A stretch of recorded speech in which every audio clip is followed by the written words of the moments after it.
I must issue an apology right off the bat here. I mean, virtually near the very beginning of the show. Well, actually, the problem occurred at the very beginning of the show. Here, we're talking about Fester's camera, and Fester's, altering his camera, and he's trying to move it up and down, and he hit the zoom button on the camera and zoomed into his neck hair. But turns out we weren't even on MJTV. So for those, because we got a bunch of calls, I just checked email. Hey, MJTV's not working. And I guess we had a technical problem. Shocker. That we had Where'd our show go from yesterday? Did that get deleted too? Technical glitch on that also. So yesterday's show. Yeah, I have no idea. Why? I wanted to listen. Did you try to? Well, you can listen on the podcast was okay, but we glitched out on yesterday's replay apparently. What? Yep. And then this morning, Andrew. So what happened this morning? Can you turn your mic on in the producer's booth? Okay. What occurred? I couldn't explain what the problem was. Dude, are you okay? I'm trying to do four things at once right now, so I can't talk. You seem Andrew, very rattled. Hold on, Andrew. Trying to fix it. If you were in a court of law. What if Andrew were a postal worker? He'd put the postal in postal worker. Listen, Andrew, like Newman. if you were in a court of law and we called you to the stand and we asked you what happened and you had to explain it in some capacity, Yeah.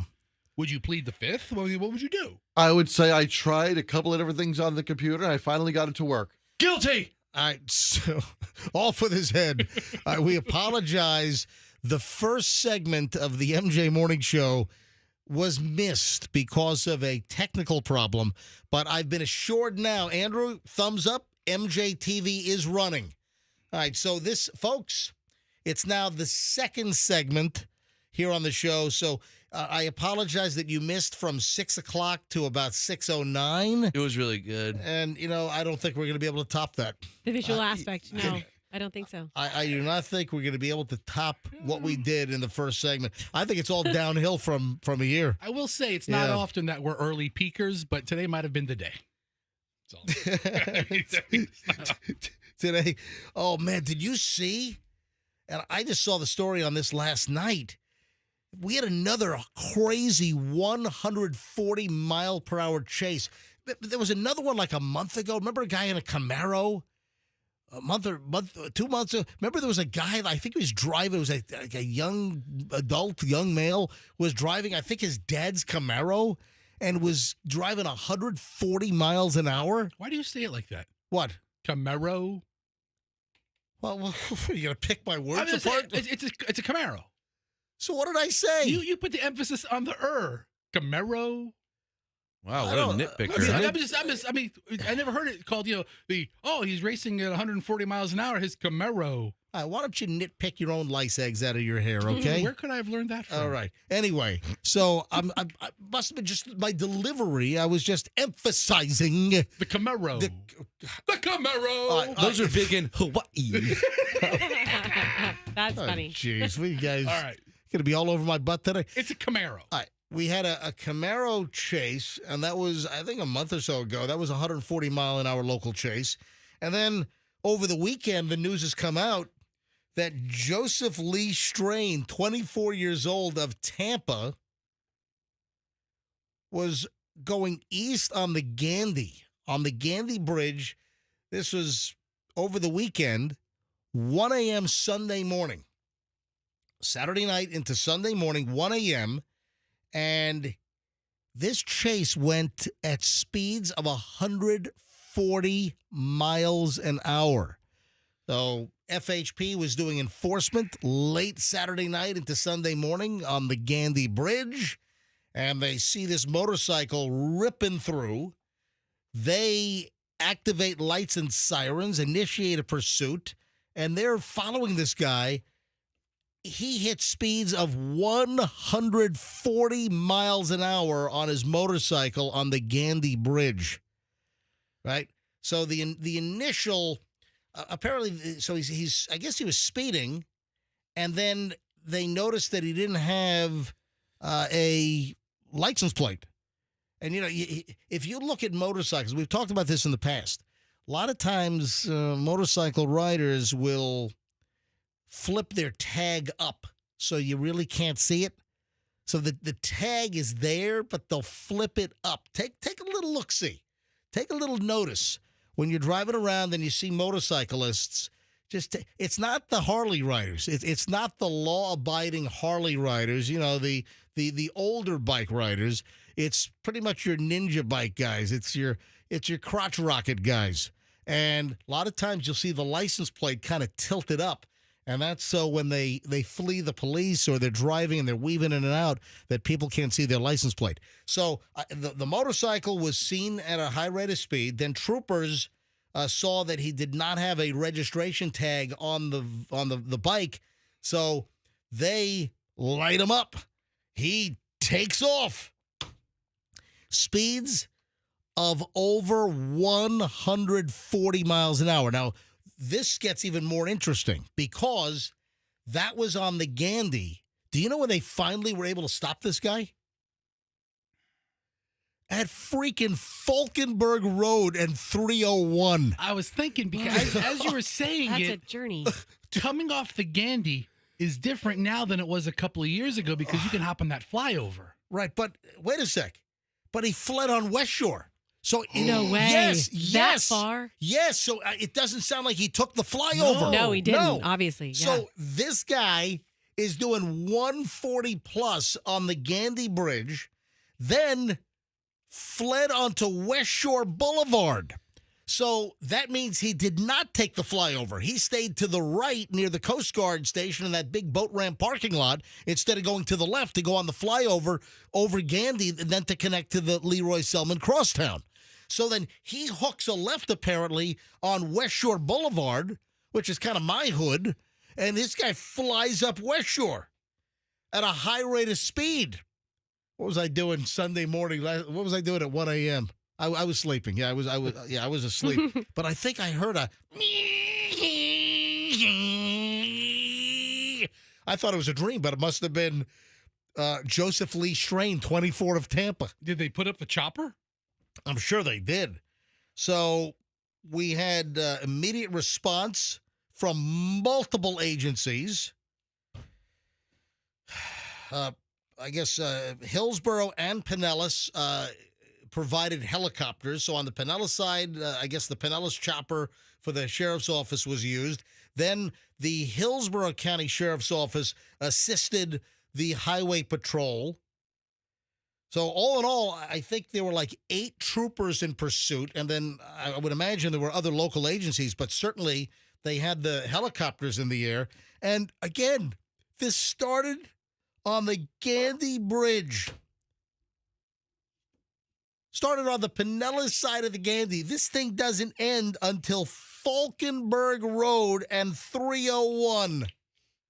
Imagine if you were on the road then and you saw that chase going by. Whew. Sweet. Froggy, this guy was a reckless maniac. So they finally get the guy stopped, and they arrested. And remember also, the FHP has enhanced pursuit capability now. Remember the whole policy with the Florida Highway Patrol, that changed in the last couple of months. So, Fester, type in FHP. Here we go. Look, here's a story from what, February? Yeah, the headline, this is from Channel 10 locally. FHP pursuit policy changes raise concerns. Some critics are concerned the changes could lead to more unintended injuries, innocent bystanders. I'd scroll up a little bit. Yeah, this is from February 8th.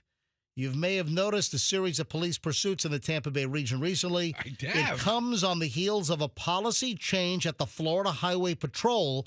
The agency's updated chase policy gives troopers more flexibility when it comes to deciding whether to engage in a chase. Then talks about some critics are concerned. I could see negatives with that too, but you got to catch the guy. Yeah. So the troopers can now chase more than they could with the old policy. And, you know, a lot of agencies, I remember TPD years ago, TPD changed their policy. I think it was back in the 90s that TPD used to chase, speeding cars, and they backed off of that. And like, even with like the Hillsborough County Sheriff's Office, there are times where they don't pursue because of the danger. Now, if it's a fleeing, dangerous felon, that changes things. But a lot of agencies have a pursuit policy that doesn't allow the officer to engage in a high-speed chase over a long distance, with lights and sirens and doing 80, 90 miles an hour on surface roads. But the FHP, they changed the policy, so troopers have more discretion now to be able to chase a maniac like this Joseph Lee Strain. So they finally got him. He was arrested, fleeing, eluding. That's like a felony eluding charge. And then he was operating the motorcycle without the motorcycle endorsement on his license. Oh, no. What's the matter with you? You got to take the class, man. Yeah. And it looks like they brought him back to the Pinellas County Jail. So they got him in Tampa. They got him at, in Hillsborough County. But the records show that he was being held as of Monday in the Pinellas County Jail. But would it have been the Pinellas officers who started pursuing him? Well, it was FHP. FHP. It was okay. It was FHP Okay. on the Gandy So side. they I'm wondering started why. pursuit on the Gandy side? I don't know. If it was at Falkenberg, they're very close to Orient Yeah. and, There. and the Falkenberg facility. The jail's right there, guys. They intake at Orient, but I guess they yanked them back to Pod Nellis. All right, 6:31 at the MJ Morning Show. I got a pile of early morons of the news we'll get to next. And I got a strange feeling that in just a few minutes, we're going to give away the first $1,000 of the morning with the MJ Morning Show $40,000 money heist brought to you by Lucan's Wine and Spirits. So minutes away, we'll give away the first $1,000 this morning, and then we'll do it in the 7, the 8, and the 9 o'clock hours. Remember, keep listening. You always have to know the previous hour's winner's first name. So for the 6 o'clock this morning, be the right caller in a few minutes, and you got to know the first name of who won in the 9 o'clock hour yesterday to win the $1,000. Now, if you're saying, oh, man, I didn't hear the winner at 9 o'clock yesterday. Well, listen, hey, you just listen and find out who wins in a few minutes, and then you'll be able to call in next hour in the 7 o'clock to try to win the $1,000. The Cake Girl is on.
Who's ready for some morons in the news? But more importantly, who's ready for the first $1,000 this morning? All right, before we get to the morons, I'm not going to make you wait any longer. Let's go. First $1,000 right now. This, of course, is the MJ Morning Show $40,000 money heist. Your chance to grab your share of $40,000 given away this week and next week. This week brought to you by Lucan's Wine and Spirits, locations all over the Tampa Bay area. Thanks to Lucan's for stepping up. $1,000. Oh, look at the phones already. Phones are all. Can I ask a question? Yes. Why is it called a heist? There's not exactly a heist going on. It should be called like the money handover. Because, listen, put yourself in the mindset. You got a chance to grab your share of the loot. So, all right, am I playing off the big, successful, popular Netflix series that we all watched during the pandemic? Maybe slightly. It just sounds cool. What show during the pandemic? Dude, you didn't watch Money Heist? No, I I didn't watched see that. Tiger King. Come on, Money Heist was also another biggie. Yes, a movie or a series from 8 years ago. I didn't watch. What? It wasn't that long ago. Never heard of it. 2017. Which one? Money Heist? Money was, Heist. Was it that long ago? Yeah, with all of the All right. dolly masks. All right, we watched it during the pandemic. How come we don't have Bella Ciao as our theme music? I guess I could use that as well. All right, listen, stop delaying me. Let me give away the Oh, money. sorry. So Money Heist. What are you trying to derail me over here? Sounds like it. All right, let's go. How about caller number 58? Caller 58 right now. If you're the 58th caller and you know the last winner from the 9 o'clock hour yesterday, all you need is the first name. You win the next $1,000. And if you're sitting here listening saying, I don't know, well, listen, find out who wins in a few moments here, and then you're primed and ready to go to win next hour in the 7 o'clock hour when we give away the next $1,000. We're giving away $1,000 every hour, 6 o'clock, 7 o'clock, 8 o'clock, 9 o'clock hours, all week long, Monday through Friday. It's $20,000 a week, and then we do it again next week.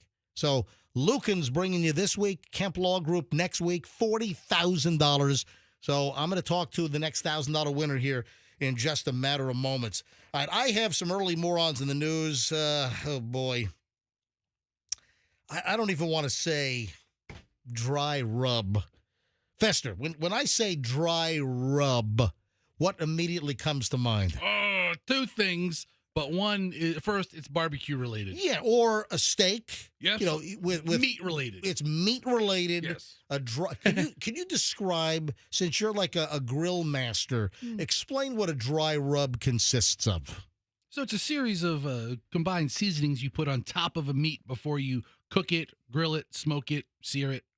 So it's not like a wet marinade. It's a dry rub, Right. and it's Yeah. spices and seasonings. Yeah. Yeah. Can you rub it on? Yeah, you Yeah, rub you it rub on. it on the wet meat. And massage it in sometimes. You rub it on. You Ugh. rub it on your meat.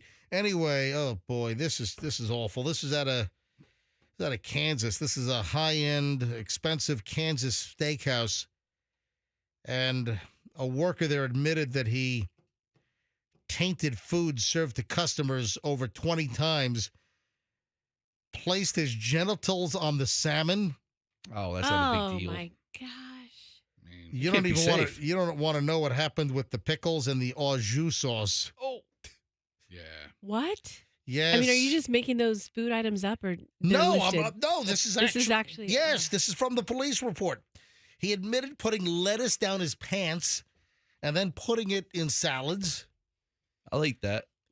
He posted videos online of these sick actions. Okay, I want to go back to the salmon, the junk in the salmon. Yeah, was it cooked or was it raw salmon or? 'Cause that's It just said he. Just salmonella. said he placed his genitals on the salmon. Who hasn't put their genitals on a fish here or there? Jace Christian Hansen. You know, this is not very Christian. Do you know I have a couple of stories where Christian is in the name of the perp, and these are not Christian individuals doing nice Christian things. Yeah, I mean, it's No. a tie-in with the No. fish. I mean, maybe. So this was at the Hereford House Steakhouse in an affluent Kansas community of Leawood. And the videos online got him noticed. What an idiot. And then this got him busted. You know, food tampering can bring federal charges. Yeah, police were tipped off by FBI agents investigating reports of possible intentional food contamination at the restaurant. Come on. Federal agents also provided detectives with thumbnails from videos posted on a website called This Vid. Froggy, you familiar with that one? A website called thisvid.com. I don't do websites. I do YouTube channels. Anyway, he went by the name Vandalizer online. Nice. What an idiot. I will tell you, this vid is blocked by our corporate server. Oh, really? So we can't even get on that website. Holy.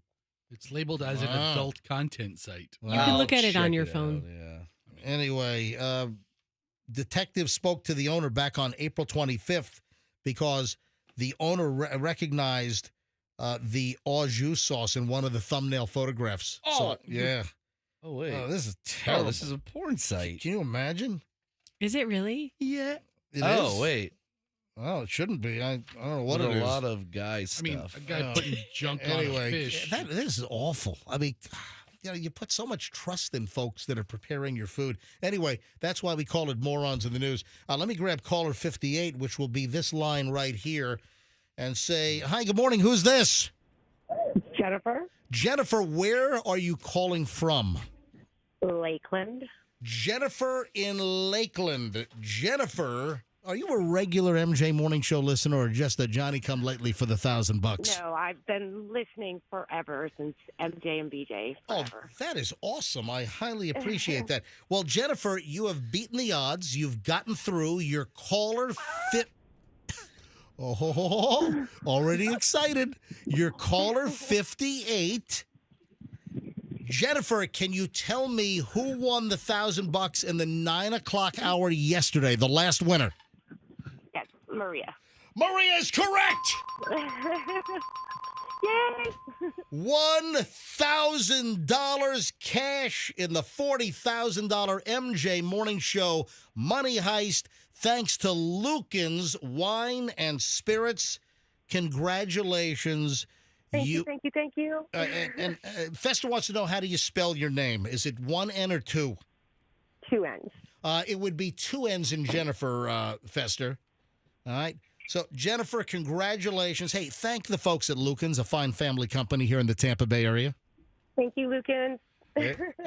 There you go. You're on the list, Jennifer. Jennifer, you got it. I'm writing you on my grid as well. So you got the latest $1,000. Thanks for listening. We really appreciate it. I love you all. Thank you. All right, hold on. Love you too. Hold on. Andrew's going to get all your information so you can get your loot, okay? Thank you so much. You bet, Jennifer. Congratulations. There we go. Jennifer, longtime listener. Fester, why do you have a look of puzzlement on your face? You look bewildered. I'm in the middle of being really pissed off at Froggy right now. Why? Shut up. It's nothing for the radio show. It's kind of like a behind the scenes thing, but Is this like an East Coast, West Coast rap feud? No, nothing like that. All right. This is ridiculous. Look, MJ, so we have winners, right? Yeah. And I have a sign here that it's going to take me more than a couple seconds if you want to know what's going on. All right. So Oh, my It's a deal. gosh. It's a deal. It's a thing. All right, It's a thing. Hang on. I guess we're going to find out what the early morning feud is with Fester and Froggy next. What a baby. I also have some additional morons in the news we got to get to. The 7 o'clock hour starts in minutes. Folks, hopefully you just heard the first name of who just won, because you're going to need that first name and be the right caller next hour to win the next $1,000. Hey, 7 o'clock hour is 9 minutes away, and another $1,000 next hour. Then in the 8, then in the 9.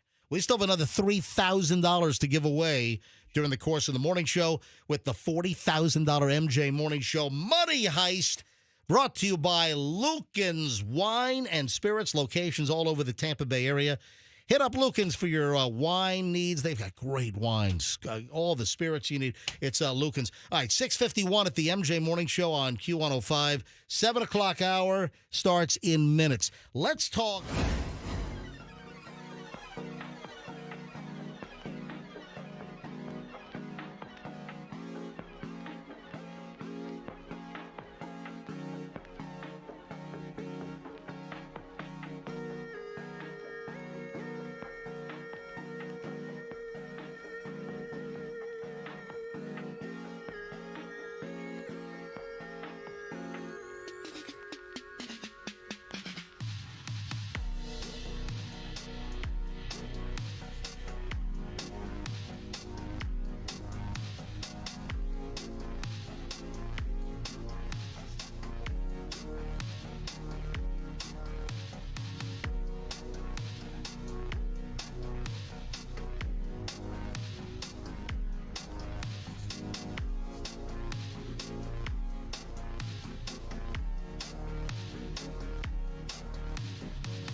with MJ and the crew. My God, they're still bickering. What the heck is going on? Hey, Shut up. Guys, stop. Leave me alone. All right, hold on. 7:02. Welcome to the 7 o'clock hour. We've now reset the clock. Another $1,000 will be given away this hour with the MJ Morning Show $40,000 money heist this week and next week. 20 grand a week. Brought to you by Lucan's Wine and Spirits this week. Next week, Kemp Law Group. Another $1,000 will be given away soon here on the MJ Morning Show on Q105. All right, guys, why are you making the room tense this morning? Who's Fester's insane. It's Froggy. Stop. All right. You're insane, and you're. It's like I've got Look, arguing you got kids clerks. It's like we're driving to Disney and I got arguing kids in the back seat of the car. Wait till you hear what it's about. Yeah, It's about I can't take him kids. anymore. It's been too long. I'm going to say a series of true statements. Yes. One, I can't do this. we do not have many nice things in this studio. And there's a reason for that. We don't have many nice things. No, Okay. this whole studio is going to be demolished. We're supposedly getting a new studio in the next couple of months, brand new. I had a very heavy hand in the design. In fact, Michelle and I picked out all of the interior design. We picked out the carpeting. We picked out the paint. So we had a very big hand in the design. All right, so go ahead. So one of the things that I had a hand in the design as well. My CAD drawings, remember? Yes, thank you. Thank That's you. For right. Yes. I want my credit. Now, Yes. what's up, you annoying fat menace? The Fat Menace. wasn't that one of the Star Wars? Wasn't that the one where I think. Jabba the Hutt just pissed Yeah, he everybody? fought Fat Menace. So Look, floundering on the ground. It's the Fat Menace. So, one of the things that I have curated for the enjoyment and efficiency of the entire program. You blaming it on me, the studio, the condition of the studio? No, the studio's a dump. But I have when, one when thing. I hear you say curated, I just think of you ingesting cured meat. Okay. All right. Yeah, I know. This- Yeah, curated. I think of cured meats too when he All right, said all right, that. go ahead. The point of jokes are for them to be funny. All right. Meat jokes are tough sells. All right, so No, what meat jokes are always all fun. right. A variety. what is of going them. on with you and Froggy? I I got have- to move on here.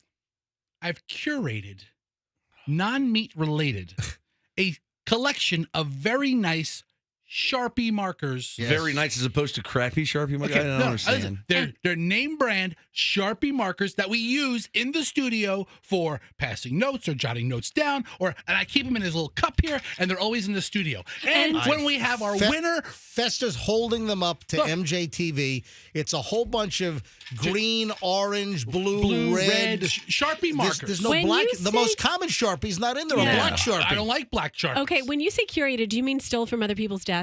Maybe, but I've acquired by hook or by crook. Or the supply closet at General RV. Maybe the general RV supply closet. Curated. I didn't hear you went to Because Walgreens and bought them. We have no office supplies No, here. we have none. We have none. If you go to our supply closet, there is zero here. Cut out of the budget. We have. Can't afford staples. No paper clips. I went wiped to the out. supply closet. Yep. They had one thing of sticky notes that been there so long, roaches have built houses in the middle. Have eaten the stickiness. So- It's taking a while to get to the All point. right. So what's going on? Well, the point is, when we have a winner for the MJ Money Heist, I take out a Sharpie, I write it on the big board up here, which is just a manila folder opened up. This is such What a does- non-story. This is the biggest story of the day. What does every one of my 1, 2, 3, 4, 7 Sharpie markers have in common, MJ? Okay. Red. Look, red. Okay. What, Red. what does it have in common? Here's red. They can't see Right. other one. Oh. Here's Oh. blue. Oh. Is Froggy snapping the Yes. cap clips off? Here's Yep. orange 1. Oh my God! You're a cap clip snapper. Orange 2. Oh. All 7 of them have the cap snaps. The cap clip. The cap clip, the little pocket yeah, clip. The pocket clip. Froggy snapping your cap clips. And it leaves a rough, Oh my! a rough corner. I yeah. scratch my finger every time I take the yeah. cap off because Yep. this bleep hole over Yeah, here. look what I'm chewing on right Look, now. he chews them. Son of a bitch. You're chewing them. I like to chew them I every just day. brought this green one in. You snap them off and you're chewing them. I like to chew on the little stick. That's great for your teeth. There's another green one. I'm working No with- cap. this No is like- cap. I'm working with kids. No, this MJ is it. This is a cap. Because you're lying. All right, listen. Yes, Hey, Rox. Fester. MJ, this is like my. Rox, last word on this. Oh my God! I feel gotta like move I'm on. at home. Go. This is my kid. Daviana breaks crayons in half, breaks crayons, break every single crayon, and spitting at each other is new levels of. I wish he would just ridiculousness. break crayons that he brings in. I'll break something up. What was that? He just took our tape dispenser and smashed it. Now there's sand everywhere. What is that I'll break sand? something else. What is that sand? It's What? the. Oh my! You know how Ew. you know how a tape dispenser. Take the camera. See if you can, will the camera reach? Piss me Hey, off. Grab Fester's camera. I'll start breaking more stuff do you, in here. Do you have it? I don't care what you Oh break. my God! Hey, take a look at the folks on Look, I'll MJ TV make right now. Stop it! Stop See? throwing off You the want me to start supplies. breaking stuff? What are you I'll doing? start breaking. Stop. Froggy just threw one of the tape dispensers that has sand in the base. It just smashed. It's like a little beach in the corner of the studio now. That's how the tape dispenser No. has its weight. I don't care what you break. Just don't break my freaking pens. All right. It looks like litter is all over the floor, like a litter box. Thank you. No, you want me to break something? No, stop. I don't stop. care. No, stop. You can light the place on fire. Sit down. I don't care. Don't Sit break my down. pens. I need something soothing. Don't break my Sharpie markers here. Get him our marker. No. Hang on. You're forbidden from using my markers. This is soothing? Oh, this whole Was William Wallace invading? Hang on. Listen. What? It is 7:08 at the MJ Morning Show. Yeah, I like this story. great. So everyone is aware of the senior prank in high school, right? Oh yeah, I did some toilet paper into houses. Oh, yeah. You know, I'm trying to think of. Well, no, I'm talking about the senior prank that usually happens at school, not. Yeah, the big senior prank, the big end of school year Oh. senior Yeah, prank. Okay. at school. That's the senior prank. So I can't remember. I graduated from Cox High School in Virginia Beach, class of 84 in Virginia Beach. I can't remember what our senior prank was, but I do remember that the class. Oh man. Fester, you just knocked your camera. Well, I had to move Stop it. messing Okay. with it. I had to move the camera to get the angle of the tape dispenser that you smashed. All right, so Idiots. my class, we didn't do anything, I think, out of the ordinary or illegal, but I remember that the senior prank that was done at Cox High School there was one really bad one, and it was the class of 82. The class of 82, and there was an old Cox and a new Cox. All right, stop laughing, you can't please. come up All with right. So I was in 10th grade at the old Cox High School on Great Neck Road. And in our junior year, we moved to the brand new Cox High School, which is just a half mile down the road. We had a huge courtyard in the old school. And the senior prank, a bunch of seniors chopped down all the freaking trees in the court. Oh, that's murder. It was awful. The police were investigating. I mean, some kids got expelled. They didn't get to walk at graduation. It was a massive deal when they chopped down the trees for the senior prank. That's uncalled for. Listen, you want to put a Hyundai on the roof of the building? That's some good stuff right there. All right, but Cutting down trees. But taking crazy glue and gluing all the locks so you can't get into the school, that's just pure vandalism.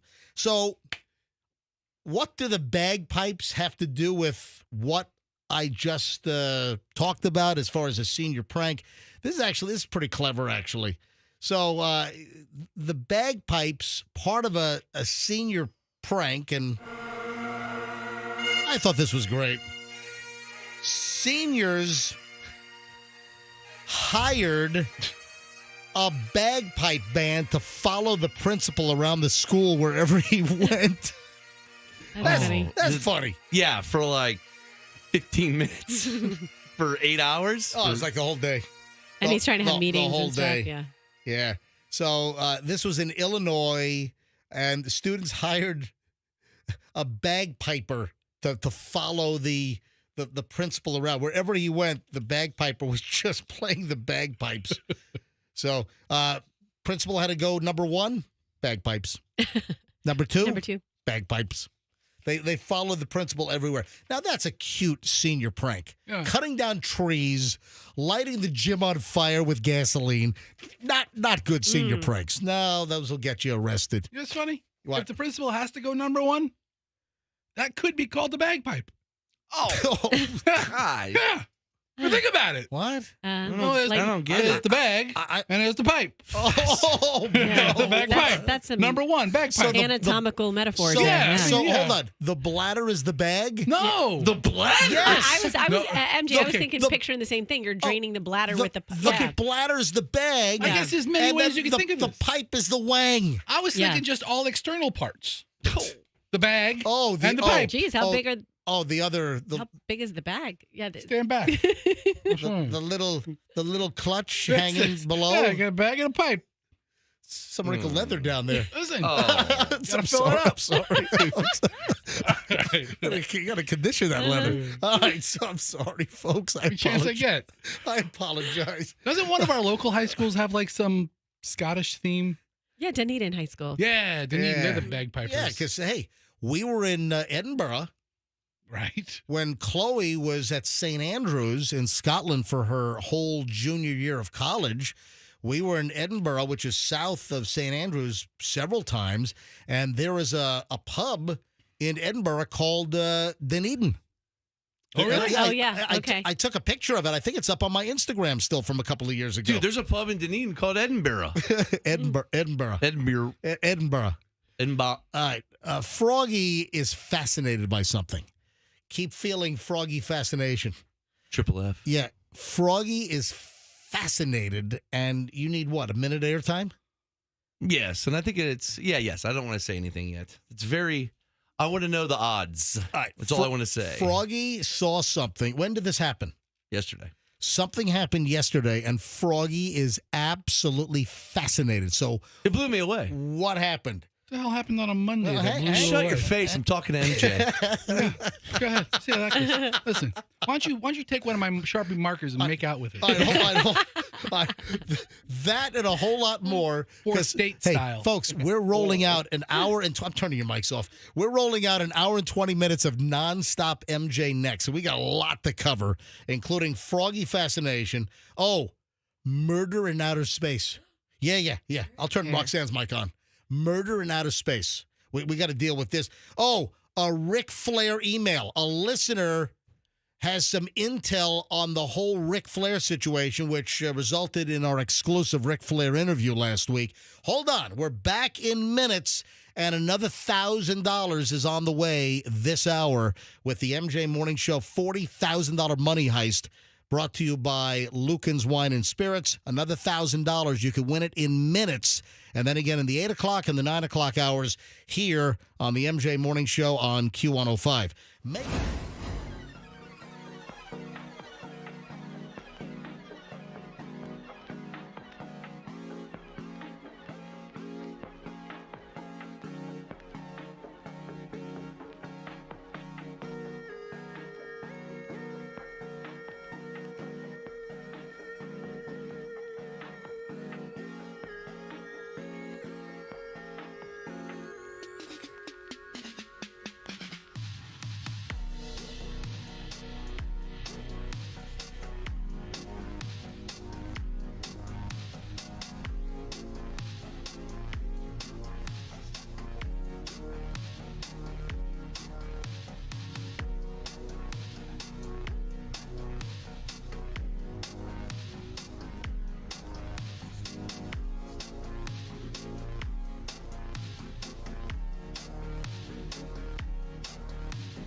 MJ Morning Show. Fester, are you getting all sucked into the whole GameStop roaring kitty deal? Dude. I saw the movie. That movie was good. The GameStop movie? Yeah, Kenneth Gill. Is it? Or Yeah. Keith Gill. Keith Gill. Keith Gill. Is that his name? I don't know the guy's name. Listen, Roaring Kitty came back yesterday after like a 3-year break. Yeah, it came roaring back. I don't think that the Roaring Kitty posted since like 2021. And this is the dude that, caused the GameStop stock to go up, go down. Remember, they short the stock and they put some like investment banking, some private equity company, like $3 billion in the hole or something. Dude, GameStop has exploded. It's like almost $60 a share. Well, again, he shows up and then it went up like 100% yesterday or whatever the deal was. Yeah, I saw it yesterday morning as a pre-market mover at $25, and I bought it, and then I sold it like at $34, thinking I was like king of the world, and now it's at $61.25. Stupid. I was on a flight. I can't remember where I was. Can't be mad at a Green Day. I can't remember where I was headed, but I watched Dumb Money. Yeah. Dumb Money is the GameStop movie. Dumb Money. That's a sleeper, man. That movie was a good movie. I had a bunch of people already saying, MJ, thanks for the recommendation on the Peanut Butter Falcon. Yeah, thank you. Did you watch it? No, but I've had people well, no, but people that I trust more than you about movies have reached out to me and told me how good it is. So thank you for people you trust more than me on movies. I'm not All saying right. I don't trust you. I do trust thank you. But even a higher echelon of movie trust. Thank you. All right. So Dumb Money was fantastic. So I wasn't expecting much. They just, whatever airline I was on, you know what? I think I was flying to Indonesia, and I was on EVA Air, like from Chicago to Taiwan. And they didn't have a great movie. I enjoyed EVA Air. EVA Air was great, but they didn't have the best movie selection. And one was Dumb Money, and I watched it not expecting much, and it was like, man, that was good. So I do recommend that one as well. So, Festa, did you get in on the GameStop Bad Bunny? What's it called? His name is Roaring Kitty. Roaring Kitty, whatever. On X. Bad Bunny, Roaring And Kitty, like whatever. I said, I saw it was moving yesterday morning. I bought a couple of bananas worth for the apes out there, and yeah. I bought it like at $25.50. And where'd it go? I sold it at 34 and change. Oh, you missed Look at you what little day was, trader. What was We the just high talked about yesterday? Yeah, the high. I think it closed over 40, and now it's at 64. Dude, you got out too quickly. Listen, I'm only worrying about day-to-day yeah. stuff. I hear you. Can I ask you a question? What? And I am being very serious here. Folks, this is a total gear shift. Oh, and stand by at 7:29. Coming up before we end this hour, another $1,000 on the way with the MJ Morning Show $40,000 money heist. We're giving away $1,000 every single hour, every day this week and next week. 40 grand, 40 winners, $1,000 a pop. This week brought to you by Lucan's Wine and Spirits. For all of your fine wine and spirits needs, it's Lucan's, locations all over the Tampa Bay area. All right, so Fester, Yeah. serious question. What? And don't, I hope you don't, this is not a slight. Yeah, sure. It isn't a slight when you start out with this. Isn't Yeah, a I slight. mean, It is not. Or don't take this the wrong way. Yeah, let's Fester, talk, some don't- of the unwritten rules around here, everything's a slight. All right, don't take this the wrong way. I What? was thinking about this yesterday, and I don't know why this didn't dawn on me sooner. And I'm being 100% serious. I swear. All right, this is not intended to be offensive. Why don't you go on Ozempic or Mounjaro or Wegovy, one of these weight loss drugs that are? Look what it did are- for Kelly Clarkson. I mean, why? Was she on it? Yeah, she came out and said, Look, Okay. Look what Oprah. it did for so many people. Look at Oprah. Oprah didn't lose weight on the Weight Watchers deal. She started taking injections, probably Mounjaro. I can't believe Mr. Shut Your Pie Hole and Get on a Treadmill is telling you to do this. I don't care. Well, because obviously shutting pie hole, getting on a treadmill is not working for Fester. No, but seriously. He's eating right now. I mean, candy you just talk about. Listen, I'm being serious. It's not a gag. This is not a joke. I'm not trying to make a funny. But seriously, if we could get you a doctor's diagnosis, because first of all, didn't you just reveal on the air that you just found out you're pre-diabetic now? I am pre-diabetic. When did this come to light?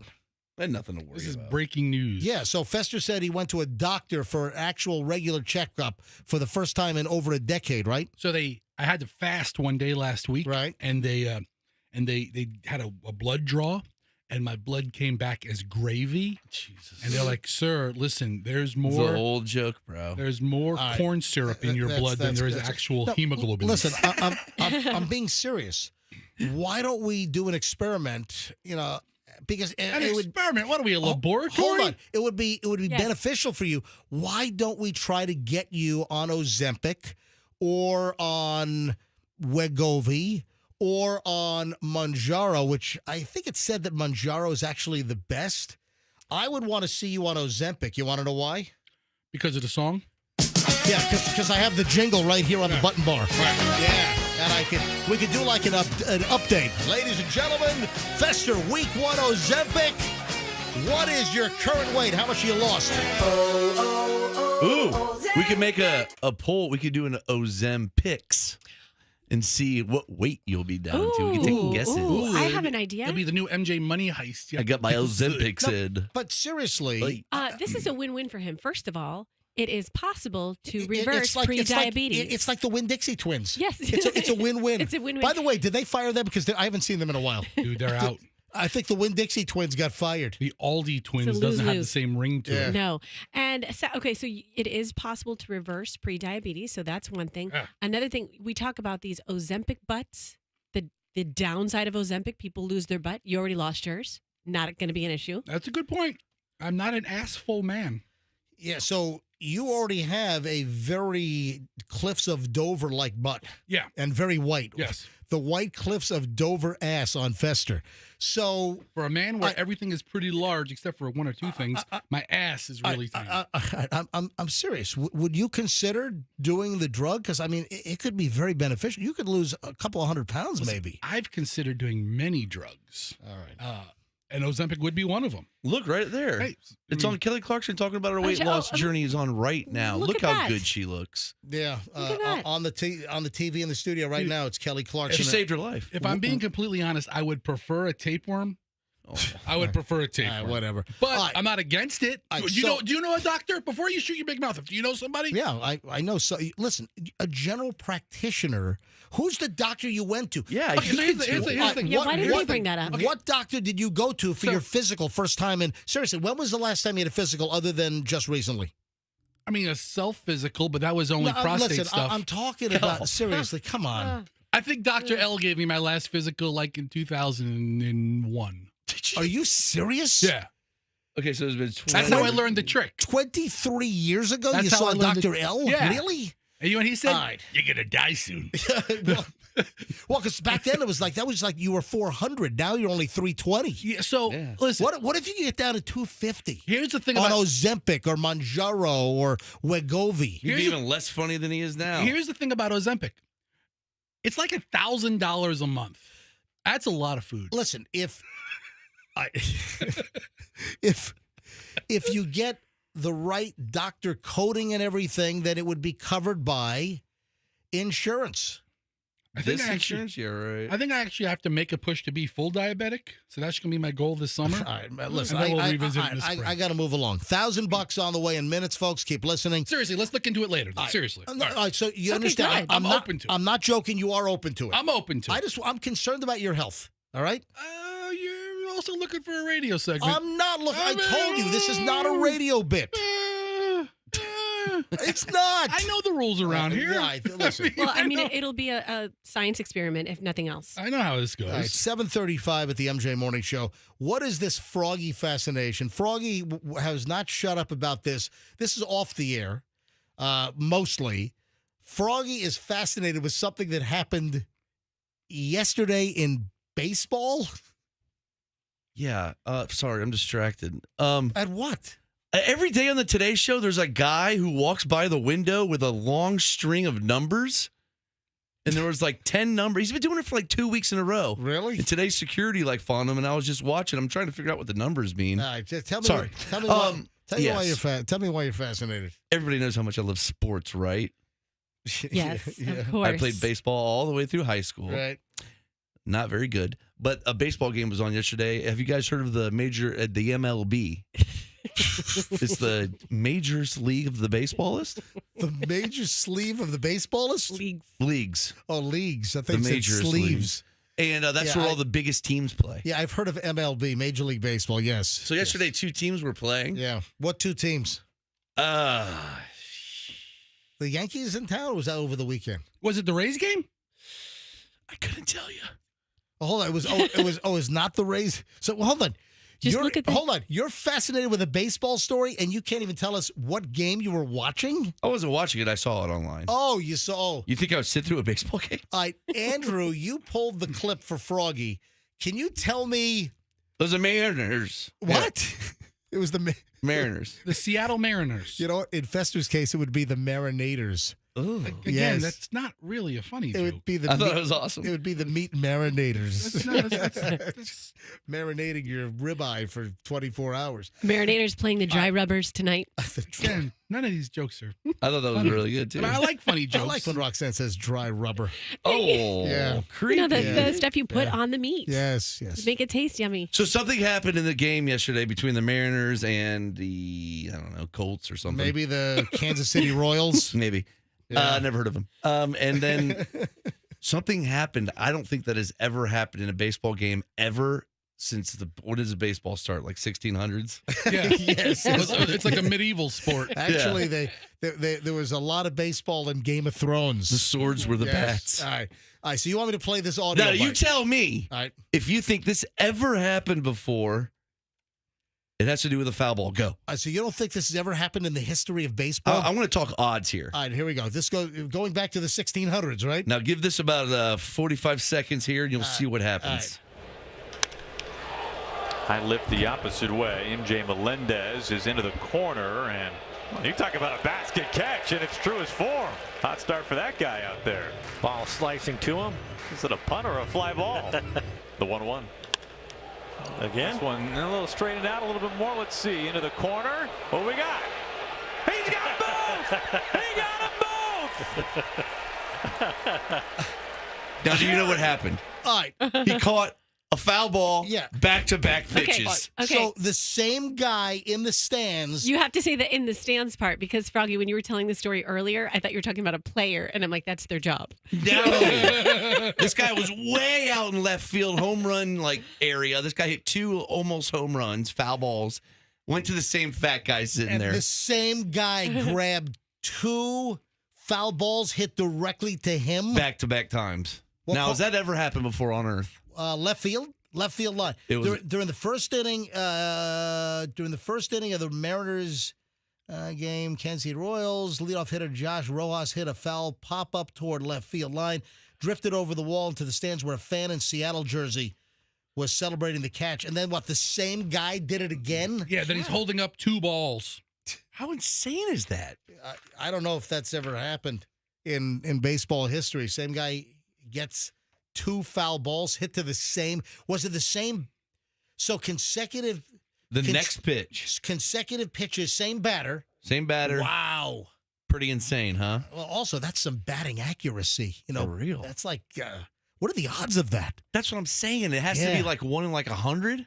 Okay, yeah, I'm thinking Something like that. Something outrageous. Oh yeah, something. Oh yeah, 1 in 100. Yeah, like the Powerball odds, 1 in 100. 1 in a billion? I don't know. It's got to be 1 in a million, or certainly hundreds of thousands, that you hit the foul ball to the same guy, and he consecutive one pitch after the next, the ball goes to the same guy in the stands. Wow, that's crazy. So, so folks, don't say I never brought any awesome content to That the is show. Sports content, That is- no less. that is Froggy fascination. And I'm also fascinated with the numbers guy on the Today Show. All right, Froggy, what would it sound like Yes.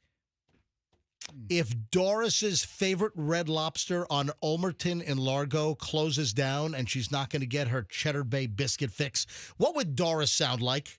Son of a bitch, I want my biscuits. Shh.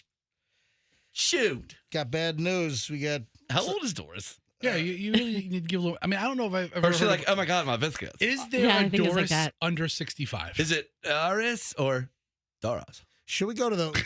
Should we go to the? Yes. How about the youngest Doris phones? Should we go to? What's the youngest Doris that you know? Come on, there's no Doris in her 20s. How about a nice, young, hot Instagram Blanche? That's Thought. That's possible. Should we come up with a list of old lady names and then have a contest? Submit the photo of a person that does not fit the name.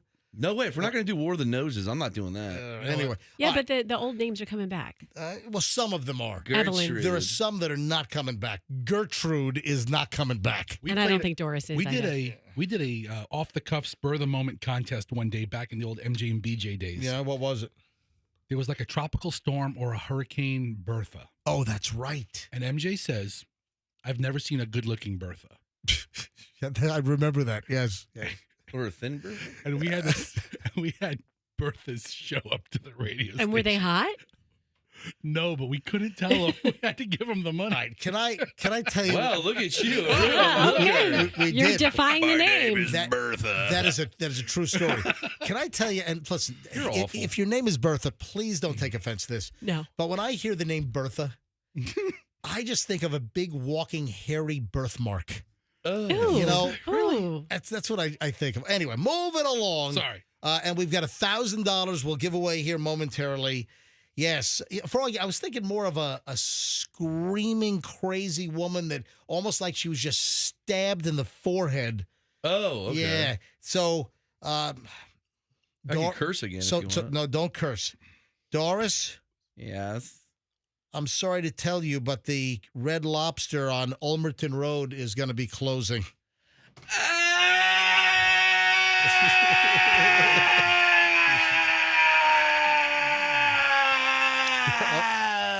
He's really not the one to go to for. Stop. Dude, I even turned his mic off. Right, his mic is even off now. That's being picked up. Yeah. All right, stop. All right, stop. All right, stop. That's enough. I'm sorry I did this. All right, stop. That's enough. I'm sweaty. I guess they're already closed. 3 Red Lobsters have been closed in the Tampa Bay area. That's crazy. That I place is pretty good. I understand that. Well, they're in financial trouble. The all-you-can-eat shrimp deal did not help them. They have financial troubles beyond the whole shrimp deal. What else? But last year they did the all-you-can-eat shrimp, and that put them like $12 million in the hole for I think the third or fourth quarter last year. Buffet stay in business then? I don't understand. All right, because That's a good point. Yeah, that Well, really is. because most people do not eat that much food when it comes to a buffet. I So- don't think buffets have stayed in business. I can't name that many because Sweet Tomatoes is gone. What Hey, other ones? How about Fred's Marketplace, one of the greatest buffets on the planet? Golden I know you Corral. love your All right, friends. I do Yeah. love my Fred's. Plant City, original location. All right, so over 80 Red Lobsters in at least 27 states were listed as temporarily closed on the restaurant's website. Workers are shocked. I mean, can you imagine you have a job at Red Lobster one day, next day they're all closed up. You tell me if they're opening back up when a liquidation company has been hired and they're conducting online auctions of Red Lobster kitchen equipment. Ooh, Yeah. how much? I want to get the lobster trap with the weathered rope on the wall. How much? I want that. I want to put that on the new studio wall. I want the picture of the lighthouses. Do they have lobster traps on the wall I'm at sure Red they Lobster? do. I'm sure Of course they do. The place is called Red Lobster. How did they Yeah. not? Anyway, so locally, we got 3 locations locally. We've got in Tampa, the Red Lobster at 2625 East Bush Boulevard, closed. That's right by Busch Garden. Yep. We have the Red Lobster up. Is this New Tampa on Palm Point? Is that Bruce B. Downs area? Is Yeah. that? Don't tell me Yeah. that one's closed. Yeah, 17021 Palm Point. That's near Bruce B. Downs.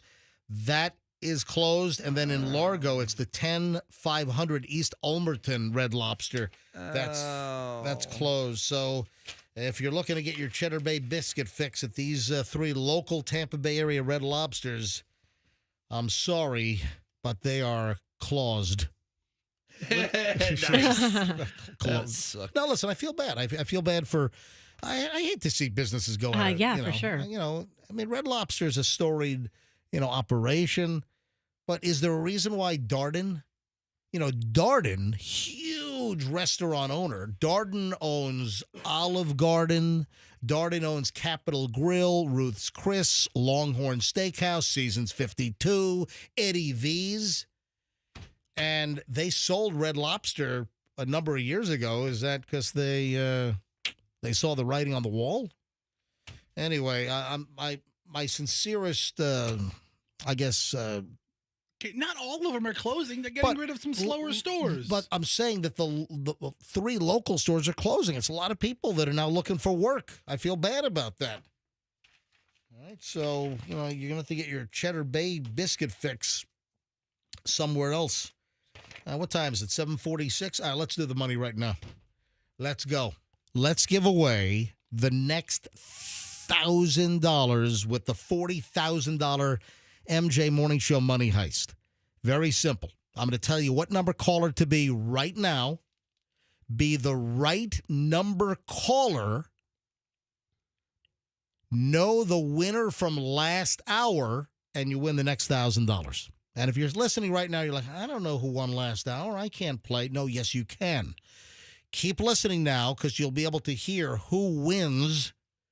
And then you'll be able to call in next hour when we give away the $1,000 in the 8 o'clock hour. And then in the 8 o'clock hour, make sure you listen so you know who won in the 9. And then you got to know who won in the 9. Keep listening because then that starts all over again tomorrow morning at 6.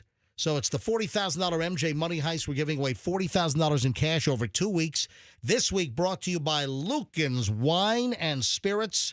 For all of your wine and spirits needs, Lucan's locations all over the Tampa Bay area. Instead of a national chain, choose Lucan's. Great family, local operation. Let's go. Caller number, let's do 105. We haven't done a 105 yet for Q105. Caller 105 right now. 800-990-1047. 800-990-1047. Caller 105. If you know who won last hour's $1,000 in the first giveaway of the morning in the 6, you'll win the $1,000 here in the 7. Good luck. Caller 105, 800-990-1047. Good luck from the MJ Morning Show. Hey, Froggy, can I ask you something else? And don't... So a lot of little Froggy things today. So Froggy sends me a text on Friday night. Can you get Kim a room tonight at the Edition in downtown Tampa? Yeah, I thought you had power. What Can't was do nothing. What was this all about? Friday night. This is like 6 o'clock on Friday. What time was it? I don't know. I don't know. I could go back and look at your text. But this is like Friday, like late afternoon. And Froggy sends me a text. Can you get Kim? Kim is Froggy's wife. You can't do nothing. A text. Can you get her a room? Can you explain this to me? What? Did she wanted a room for Friday? Listen, Friday after close of business, you want me to try to get your wife Kim a room at the Edition in downtown Tampa? But remember, we were all invited there to go to dinner. Yeah, you're friends with them. And only MJ went. Yeah. Hey, you owe us. Well, they invited Michelle and me. Ultimately, first they invited everybody. Well, I don't recall that, but anyway. Why would they invite us? We're nothing but paupers. Let me tell you the last place I want to go. Listen, hey, Froggy, can you explain to me seriously? Why did Kim need a hotel room, and did she just need to get away from you, or? It was just like a little Mother's Day getaway. That's what women want. Remember, we talked about that last week. A Mother's Day getaway with you or without you? No, I took the boys. We had a little boys' night. And then we watched WrestleMania 17, the best WrestleMania ever. So your wife just wanted a room by herself? Yeah, we work. We don't. It wasn't we're not like you. We don't just lay around all day. It wasn't like a girls' night out with No, she wanted to relax. It wasn't like a concert or something, or like a Water Street, Yeah, it was a Water Street bar concert. She wanted to go see the Wiggles. The hell? No, she just wanted to go to the room and Hold chill. on. I just found the text. This is Friday at 17:45. I didn't give you permission to talk about this. This is 5:45 on Friday afternoon, almost evening. Can you get a room at the Addition? Well, you're always bragging about how For you know Kim? everybody. Listen, And you're so cool. You're so in the know. Well, let me ask you this: why couldn't Yeah. you have gotten her a room at like the La Quinta? She ended up getting one at the Hampton Inn, Okay. and she had a lovely time. Did she really get away for a night? That's what we talk about Have on the you show. ever That's what women want, and that's cool. I don't get it. All right, 7:51 at the MJ Morning Show. I got an email regarding Ric Flair. Some new information on that whole Ric Flair incident at Paisano's Pizza up in Gainesville during graduation weekend a couple of weekends ago. Hold on. I got an email from a listener. I'll get to that in a minute. First, though, and Andrew's still looking for caller 105. Andrew, what number are you up to? Can you... he's on caller number 75, so 30 more callers, and we'll be up to caller number 105, and I'll take that live on the air as I do with every winner. Have you guys heard of dead butt? Dead butt. Do you know what dead butt is? Taylor Swift has it. Is that when your gravity bill comes due and your butt just hits the floor, loses all elasticity? Really? No, I think it's a flat butt. No, it's called dead butt. It's dead. Technically, it's got a real name, but it's referred to by many as dead butt syndrome. Oh, DBS. Does Fester have it? Dead butt syndrome. It's actually called, you want to know what the medical name is? The medical name is gluteal amnesia. Your butt forgets how to stand up? Well, it's when your butt goes to sleep. Have you ever had the feeling when your butt just, it's like, when your arm goes to sleep or your, There are particular chairs. leg goes to sleep? Yeah, I've sat in chairs where I've woken up and my butt cheeks have had like that sleeping tingle sensation. Yeah, that's what it is. Yeah. So sometimes I'm looking at my phone on the toilet so long my legs fall asleep.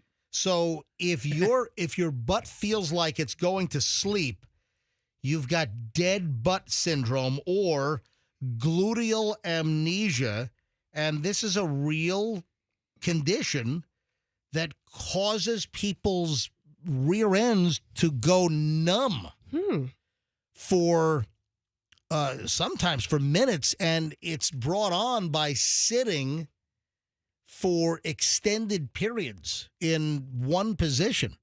Now, I'm trying to think. I have had it, but I want to say that it's been years, and I didn't get it frequently, but I've had it, but it's been a long time. So, Roxanne, have you ever had dead butt syndrome? I feel like I must have because I've had different body parts go numb at times. I can think of like my arms do some more often. Yeah. That's what I think of my arms. If I'm sleeping in a funny position or like looking at my phone, then my arm might go numb. But I can't remember the last time my butt died. All right. I want to ask the rest of the crew here. Hold on. But first, let me grab caller 105. Hi, good morning, MJ Morning Show. Who's this? Carissa. Carissa. Yes. Yes. Yes. Carissa Butthead. All right, Carissa, welcome to the MJ Morning Show Live. Yes. All right, Carissa, where are you calling from? Port Richey. Carissa, why are you calling the MJ Morning Show this morning? To win the $1,000. Oh, that'd be nice. To know the last person's name. That'd be nice. If you could win $1,000 right now, would that be nice? Oh, it would be wonderful. Would that get you out a couple of jams? Yeah, a couple. Yeah. Yes. Carissa, you are caller 105. You're halfway there living on a prayer. Okay. Carissa, can you tell me who won last hour?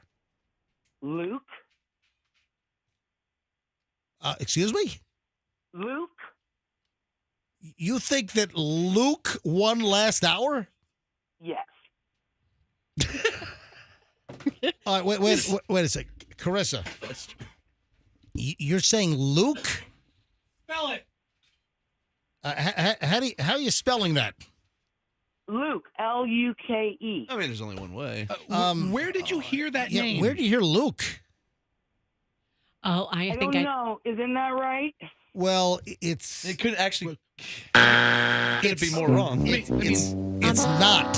It's Now right. the contest is brought Yeah. to you by Lucan's That's what wines she's thinking. and liquors. Oh, That's what she's thinking. Yeah, so the MJ $40,000 money heist is brought to you by Was it Lucan's. Jennifer? Well, I mean, what do we do? Well, okay, see, here's what happened. Tell us. I woke up and I went on the Facebook page, right? And because yesterday morning I listened all the way through. And then this morning I'm like, oh my gosh, it's like 7:30. I'm gonna see if they like posted it. And they did say Luke, but they also said Jennifer. no, we never said Luke. So Okay. yeah, so I'm not it's brought to you by Lucan's Wine and Spirits. That's who's sponsoring our money grab, our big money heist. So what's the ruling here? Because guys, can I get a consensus in the room? This is tough. no, she lost. Well, hold on. She spit it out, though. But she ultimately did spit it out. She still lost. but Well, hold on. Who's She's saying still saying who Luke. keeps saying Luke? She's not your All father. right, Carissa, All right, never all say right, the name Luke again. So Carissa, who won last hour? Luke. Goodbye. Okay, Goodbye. I'm so Goodbye. sorry. Hang up I'm right now. sorry. Hang up right now. Hang up right Sorry. now. I can't. Told you. Jennifer. What? Hang What's on. going on? Hang on. I just said the other name. Hold on. I just dumped that. I I know. just said the actual name, mistaking it for her name. Well, listen, pick up the next line. I'm picking up the next This line is right a now. cluster. Oh my God. That was Carissa, by the way, who just messed that. Carissa, I'm so sorry. All right. Good morning, MJ Morning Show. Let's grab line 5. Who's this? This is Robert. Robert, where are you calling from? Calling from Orlando. Robert calling from Orlando. That's right. Andrew, does Orlando qualify? Oh yeah, Florida resident does qualify. Robert, we just had a very interesting call that thought the last winner was Luke. Robert, do you know who won the $1,000 last hour? Yes, it was Jennifer. It was not Luke. That is correct. Yes. Sponsoring, so I could get $1,000. Robert, you got $1,000. That's what I'm talking about. That's what I'm talking about.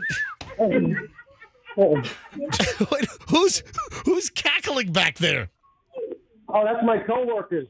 I had my coworker. I gave her a ride to work, and she was trying to call, and we were waiting for her. And then I heard Carissa. I'm like, it's all over. But Yep. thank you, Carissa. I love you, Carissa. You're my hero. Yeah, I love Carissa for fouling it up and getting it wrong and not getting the $1,000. Wow. All right. Yes, it was Jennifer, and that was the winner from last hour. Robert, congratulations. What type of work do you do in Orlando? I do title work. I actually met you a few months ago because I won tablet tag as well. So I was in the Look at studio you. with my son telling you about it. Oh my God! You won tablet tag. You won a tablet, a Microsoft Surface, a couple of months ago. I love my Microsoft Surface Pro tablet. Yeah, I do. From Don, the IT guy, and the Kemp Law Group, and whoever sponsored that one. Listen, Robert, congratulations. You got $1,000. You're the 7:00 winner. Thank you. All right, hold on. Andrew's going to get all your information. Look at that. and is thrilled that Carissa got it wrong. You know, it's got to be the first name you gave out, and it's New not. rule, It's, yes. it's not Luke. No, that's always been. It's always been the rule. We extended her a little grace by trying to put the story together, but then you point blank asked her, who was the winner, and she said Luke. Yeah, and Luke, there's no Luke. It's Lukens sponsoring the contest is what it is. All right, it's now 8 o'clock, folks. So guess what? The 8 o'clock hour is here. Bam! Right now. Exactly 8 o'clock. Oh, my gosh. And I guess I could do it. I can do another one right now. Should I just do another one right now in the 8 o'clock hour? What day is today? Today Tuesday? Based on the way that one went, no. We had somebody get it wrong yesterday. Yeah. And we had somebody get it wrong today. Yeah, 9 o'clock hour yesterday. They had the 7 o'clock name and not the 8 o'clock name. All right, folks, so hopefully you heard who just won. Hey, listen, this is a live radio show. We are fully transparent. You just saw that play out in real time live. We don't tape calls. We don't edit crap here. This show is totally live. And you just heard it. And I love it. All right. It's the $40,000 MJ Morning Show Money Heist here on Q105. Hold on. Buster just figured something out. What? So we have, and we are unaffiliated with this. Right. There is an MJ Morning Show fan group on Facebook. Yeah. All right? Yep. And I think a guy named AJ is one of the moderators. Yeah, moderators right. there, and he's a good enough guy. And I'm looking at his post, and it says Tuesday, 5:14, winners and time. Yep. Okay. And somebody named Haley posts one comment and writes the name Luke. Yeah. Luke. Yeah, look at that. So Haley messed up Carissa. Good job, Haley. By putting Luke as a winner. No, the contest is brought to you by Lukens Wine and Spirits. So that's where the confusion, I'm sure, came in. All right, moving along. So we were talking about the whole dead butt syndrome where people's butts fall asleep. And Roxanne, you think I know I've had it, but it's been a long time since I've gotten it. And you know what? I think it comes from sitting down for an extended period of time. But you know what? I think for me it might be sitting in a slouched position, not like a normal, upright, good for your back position. Okay, so your spine is kind of compressed a little bit or twisted. I think that's when I've gotten dead butt syndrome. Fester, have you ever gotten dead butt syndrome where your butt falls asleep? yes, I think I get it more frequently than other people because I do not have a large ass, and especially when I sit in hard chairs or wooden chairs, sometimes my butt falls asleep. Maybe on a plane it might fall asleep too. And Froggy, have you ever had dead butt syndrome where your butt falls asleep? The medical term is gluteal amnesia is what it's called. No, but I have had dead ween. All right. I mean, he's had that since like why? 2011. Why do you always have to go there? All right, moving along here at 8:02 at the MJ Morning Show. I have an update on the Ric Flair situation. I got an email yesterday from Melissa Baker. And Melissa was up in Gainesville over the weekend, last weekend, and went to Paisanos. That's the place where Ric Flair had the incident, and the video got released, and he was, obviously irate, upset. There was cursing. He had an altercation with the bartender. Then apparently the manager was in the bathroom too long. Anyway, Ric Flair came on our show and was a gentleman. Ric Flair gave us plenty of time. Ric Flair told his side of the story. Ric Flair was apologetic. We had the exclusive here on the MJ Morning Show, and TMZ picked up the story. The New York Post picked up the story. Every single wrestling website in existence picked up the story about Ric Flair being on the MJ Morning Show here in Tampa Bay. Well, Melissa, an MJ Morning Show listener, sent me an email which reads, "Hi, MJ. I just visited Paisanos in Gainesville because I was dropping my daughter off for her summer classes. I ordered takeout and was chatting with the bartender about the Ric Flair incident. I told him about your show cold calling him and that he did admit that he was wrong that he got so angry. The bartender was surprised considering he was out on the street offering people cash to prank call the restaurant. Is that true? Hey, I mean, you can go from extremes to doing that. That's and then hilarious. be like, oh, yeah, maybe. It's a new Ric Flair prank show. Yeah. He stands out on the sidewalk in front of places where he has an altercation. I'll give you $20 to call him up and order 15 pies to go, and then you don't show up. All right. So the email continues from Melissa. Also, they did, in fact, cut him off. He was extremely intoxicated. He was in the restaurant at 11 a.m. when they opened at the bar drinking. It was the manager who was in the bathroom at the time when he came in and started yanking on the door because he had to go. Just thought you might want the information. I'll be listening for the $1,000 for the MJ money heist. And this is Melissa in Dover. And then Melissa even sent a picture of her standing in front of the Paisano's door. Do you want to see that? This is Melissa. There she Yep. is. Thank you, Melissa. Thanks, Amazing. Melissa. This is Melissa, and there she's pointing to the Paisano's door right there in Gainesville. Paisano's Stone-Fired Pizza, Pints and Pies is what it says on the door. So a little more insight on the whole Ric Flair matter. All I know is that clearly we saw the video, and, Rick did appear to me to be a little tipsy, and, he, got into the altercation on the video. But again, our experience with Ric Flair here on the MJ Morning Show was very good. And I thought that Ric Flair did himself a service, and I thought he did himself justice by kind of backtracking and apologizing on this very radio show. He admitted that he was wrong on this radio show. So I do give Ric Flair a lot of credit for that. And when I saw him at the Pearl, he couldn't have been more well-behaved. Hold on. Why would you say, oh, my God, this is like real-life You're so anecdotal annoying. evidence? Fester, And when why- I saw him one time at a bar, Why- when I had my you're- kids I at the did Pearl, talk he was like so that. behaved. Fester, Stop it. You're audibly grumbling over Yeah. there. Yeah, I mean- we're telling us, I have a listener email. Yeah. Roxanne's about to tell that she sat God, next. you're so mean. Dude, I met O.J. Simpson one time, and you know what? He was awesome. Okay, that So has nothing to do with the price. No. It makes no sense. What doesn't make any sense? When I We're met him- talking about Ric Flair hanging out at a bar, and I have done that. I met So O.J. it's Simpson relevant. at a Cutco knife convention. You did not meet Okay, I O.J. didn't. That's a Simpson lie. You're right. At a That's Cutco you're so knife convention. grumpy. And when I met him one time, he was fine. Well, I met him about 2 months ago at a bar while he was drinking, and he kept it together. That's what I thought said. you were- Ric Flair, not O.J. Simpson. Yes, Ric Yes, Flair. I'm Ric Flair. Simpson. Guess what? Ric Flair. All right, can I move on here, guys? All right, 8:07 at the MJ Morning Show. And this is like a bickering family sometimes. Oh, All right, bicker today. Woo. 8:07 at the MJ Morning Show. Another $1,000 on the way. It's the $40,000 MJ Morning Show money heist. Your chance to win another $1,000 this hour sometime, thanks to Lucan's Wine and Spirits, our sponsor on this. Now, from yesterday's program, I want you to take a guess. There was one thing from yesterday's program where I had multiple people mention to me that they heard an item on the show and they were laughing hysterically.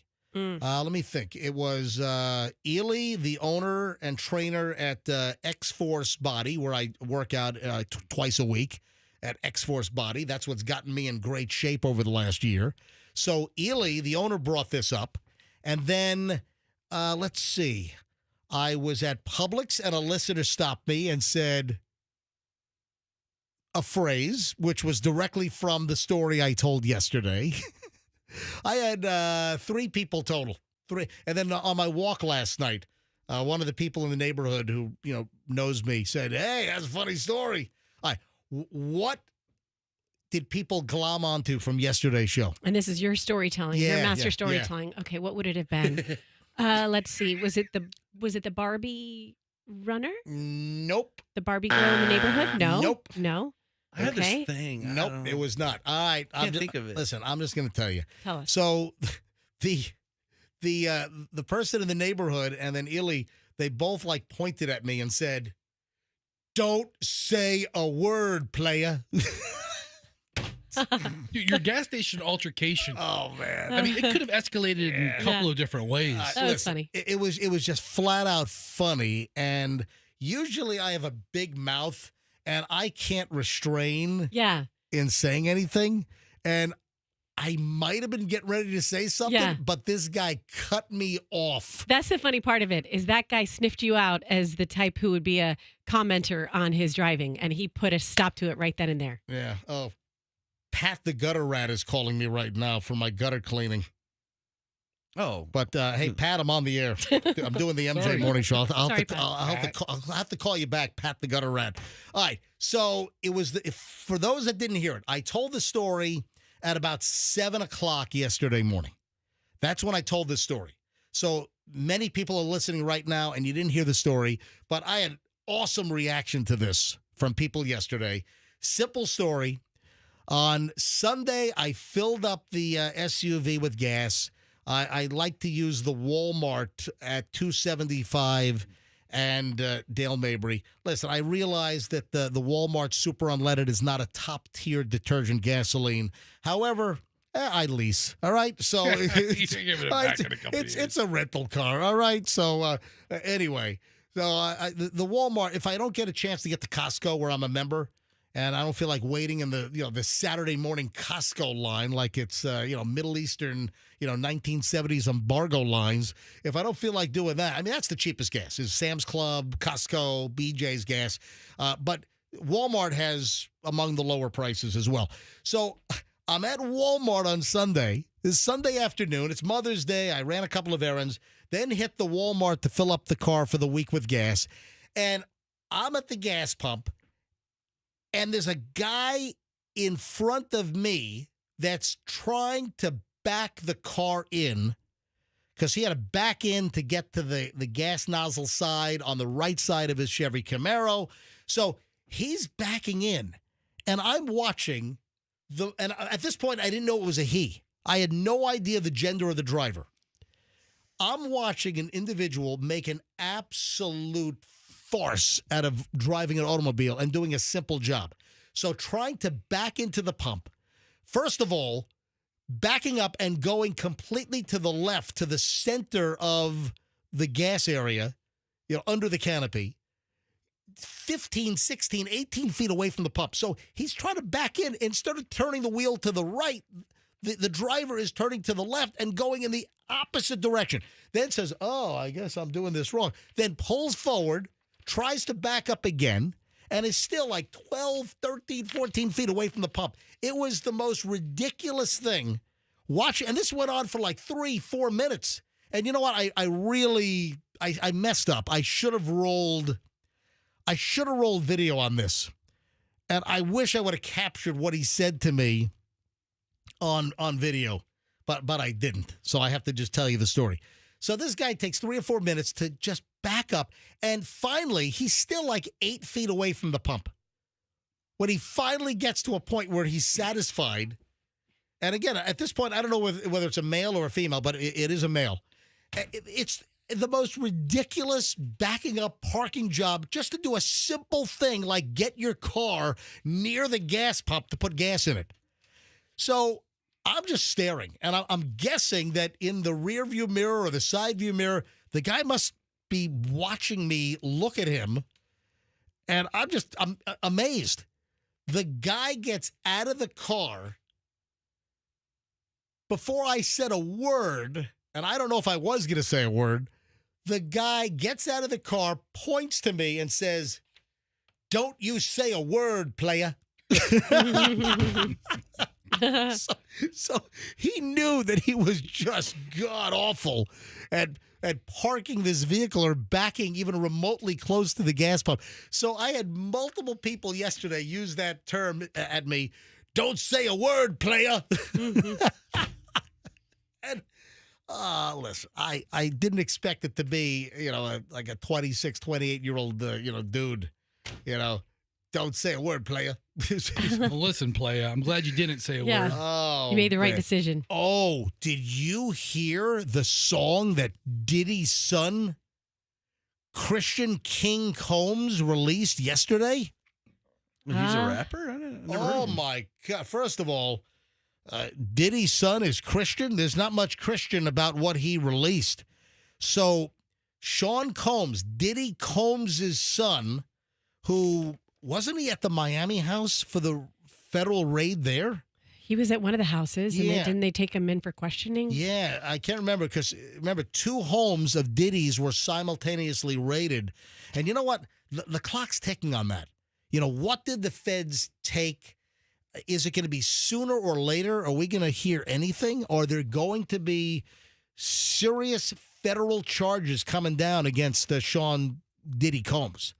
That's the question. Because simultaneous raids occurred at his Miami house and also his Los Angeles house. Same time. Feds went in, knock and announce, and they took all kinds of stuff, all kinds of evidence, apparently. It's believed that this is all part of a sex trafficking investigation. So, I mean, really, this could be a major story if Diddy's actually arrested and we have a big federal press conference with the Department of Justice with, laying out all the charges against Diddy if that comes. So what's King Combs' Well, song about? I'm going to tell you right now. You know what they call, when you go after somebody on a music track, you know what it's called, right? Meat. What? Meat?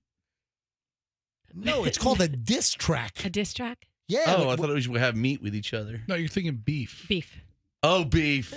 What are you saying? It's what's for rappers. Yeah, you have a beef. So diss tracks are a big thing. Oh, yeah. And now we have Sean Diddy Combs' kid, Christian King Combs, released a song called Pick a Side. Yeah. And it talks about the federal agents raiding Diddy's 2 homes. Yeah.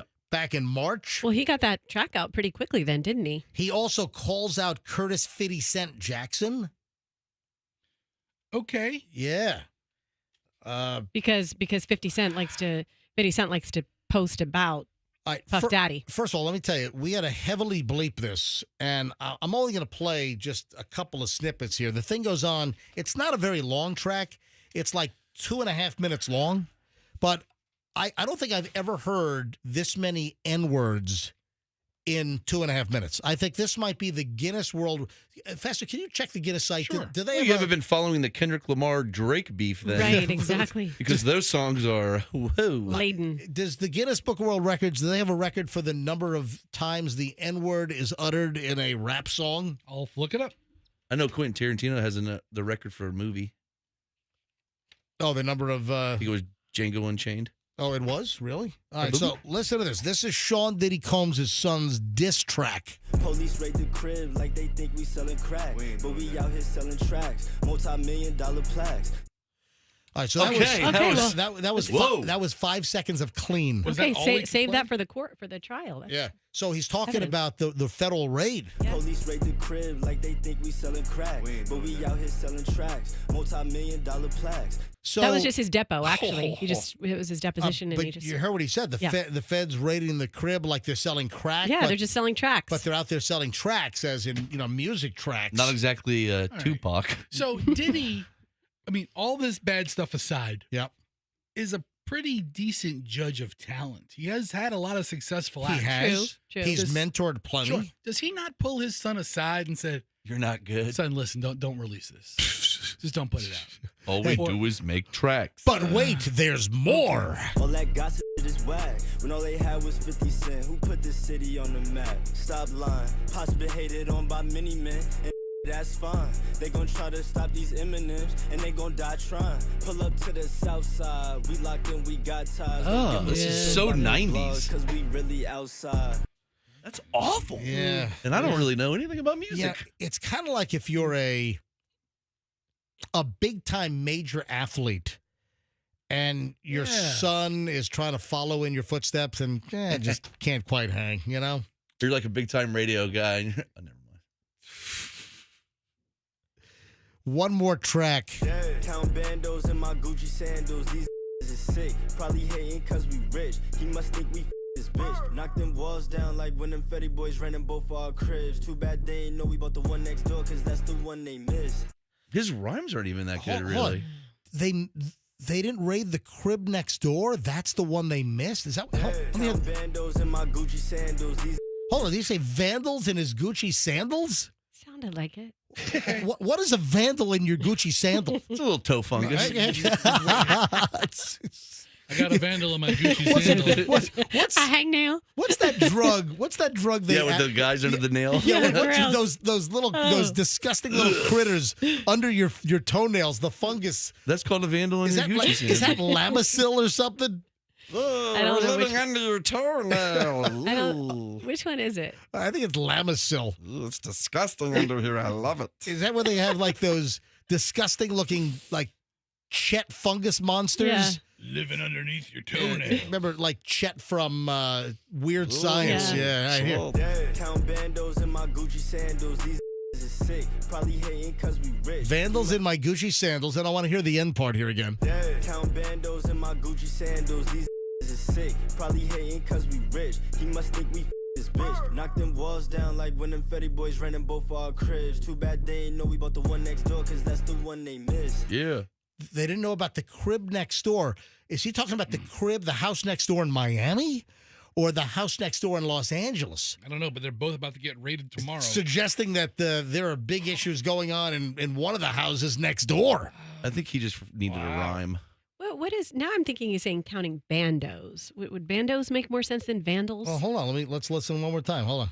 Count bandos in my Gucci sandals. Oh, bandos is like bands of Stacks money. cash. Yeah, that's what I did. That's what I'm thinking. Oh, he's not Yeah. saying vandals. No, he's not saying vandals. He's saying Oh. bandos. Yeah, Froggy's Like right. for your contest, you're When giving you're- away 20 bands a week. All right, but Yes. hold on a bit. So, how do you keep bands of money in your Gucci sandals? I guess that's where He's he hides them. counting bands in his Gucci sandals. So he's wearing his sandals, Oh yeah, there counting you money. go. There you go. No, the money's Oh. in the sandal. No, well, he has a sandal jammed with money. That's how he keeps his shape. You know what? I thought I had plantar fasciitis, but instead it was just lumps of money in Hey, my Gucci sandals giving me the foot pain. You should tell America's Best Cobbler if he wants to keep the shoes form correctly, just stick some bandos in there. Listen, the headline here is that Diddy's son sucks. Oh, I would not have put that out, my friend. What? That song. At all. If I was him, I'd be like, Hey, Dad. What? I'm really busy right Everything's now. wrong about it. I know what's going to make this better. What, But son? did Diddy listen to the track and say, "Son, that's great. Put that out." Yes. Get the word out. Son, that's what we needed. Grizzle rap better than him. Fire all these lawyers right now. Let's start dropping diss tracks on the feds. Yes. Really bad ones. And 50 Cent and everything. Yes. 50 Cent responded. I hope he responds with a diss track.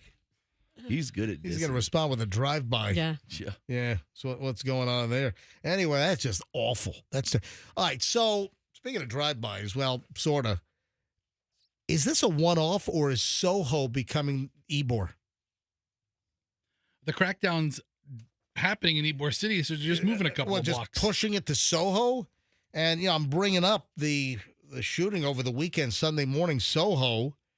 2 victims deceased, 28-year-old Kenneth Washington and 23-year-old Kevon Christmas. No Merry Christmas this last weekend for Kevin Christmas. So I guess a fight happened. They knew each other, apparently. It wasn't random, so it was targeted. But you have 2 people that got shot and died in a parking lot in SoHo. I don't want to dwell on this, but really? I mean, Ybor's been a problem, and now what? It's moving to South Howard? In South Tampa, really? Come on. What time of day did this happen? It happened early Sunday morning. Is when it happened. Just before 3, so it's 2:57. Oh. You know what? That's why I stay home. Exactly. Nothing good. What is the old thing? Nothing good happens after like 2 a.m. Is it? I used to say midnight. Well, listen, I think I've heard it various. Okay. Nothing good happens after midnight. Nothing good happens after 2 a.m. Whatever it is. But I mean, you just don't need to be out in parking lots in SoHo at 3 o'clock in the morning. But listen, I just I perked up. I'm like, oh my God, what are we moving from Ybor to SoHo now? That's not good. All right, let's totally shift gears here. 8:24 at the MJ Morning Show. Yes, we have another $1,000 to give away right now. Let's do it. Let's go. Caller number 77. Gonna do it early. Look at Ooh, that. what a surprise. I caught you guys off guard. You did. I didn't wait until the end of the hour. No. See, this is why you can't say, oh, MJ's going to do it about 8:45. No. You never know. Exactly. That's the point I'm proving right now. It's because it's 8:24. Let's go with caller 77. I got another $1,000 cash right now in the $40,000 MJ Money Heist. Be caller 77 at 800-990-1047. Caller 77, 800-990-1047 is the number. If you're the 77th caller, then you just need to tell me who won a little over half an hour ago. Who won the 7 o'clock money? Actually, you know what? It wasn't even, it was less than a half an hour ago that we gave away the last $1,000. So caller 77, all of the lines are jamming right now. Andrew is screening away, looking for caller 77. And as usual, we will take the call live in minutes. What is going on with these pageants? Do you remember we had a story that Miss USA from Utah, right, stepped down, but she had lived in Sarasota for a while. Might even was born and raised in Sarasota. Was that who it was, Miss Utah? Yeah, Okay. I think it was Miss Utah was Miss USA. Right. And it was 24-year-old Noelia Voigt, and she stepped down as Miss USA. Said that it was getting rough. It was playing with her mental health. And for mental health reasons, had to just step down. And then, on the heels of Miss USA stepping down, then we have Miss Teen USA steps down. So, Miss Teen USA stepped down. What the heck? Was it that grueling of a schedule? I mean, this was like last week. It was right on the heels. So, Miss Teen USA. She's out. Uma Sofia Srivastava stepped down last week. She was from New Jersey. Oh, my God. So Miss Teen USA from New Jersey stepped down. And guess what? When you step down, it goes to the runner-up. The runner-up was Miss Teen USA New York. Guess what Miss Teen USA New York just said? She doesn't want it. I don't need it. Yeah. So Man, it must not be that spectacular. I'll tell you, I mean, it's one thing to win, but it's the other thing to be the winner because the other person quit. let me ask you a question. Are these pageants outdated? I think so. Are these, you know... Well, I mean, have we totally jumped the shark, Rox? What do they receive by being the winner for that year? There are a lot of commitments. What kind of financial win do they receive from those commitments? I don't think it's worth maybe all the things that they have to do, but I want to bring something up.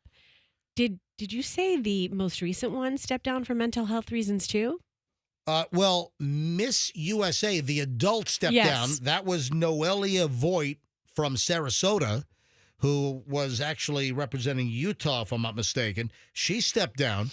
And then Miss Teen USA stepped down. That was Miss New Jersey. And then Miss New York, Stephanie Skinner, said she doesn't want the crown either. Okay, so we don't know if the two teens if it had anything to do with mental health. But did you know it's Mental Health Awareness Month? So maybe it's going to be a big flip. And then Miss Utah's going to come back and say, I'm back. I just wanted to bring mental health awareness to everybody. And it's like part of her campaign as Miss Utah. Just weird. What is going on? Why are folks walking away? Who are you looking at? Whose picture is that? This is Uma Sophia. Yeah. Which is that Miss Utah?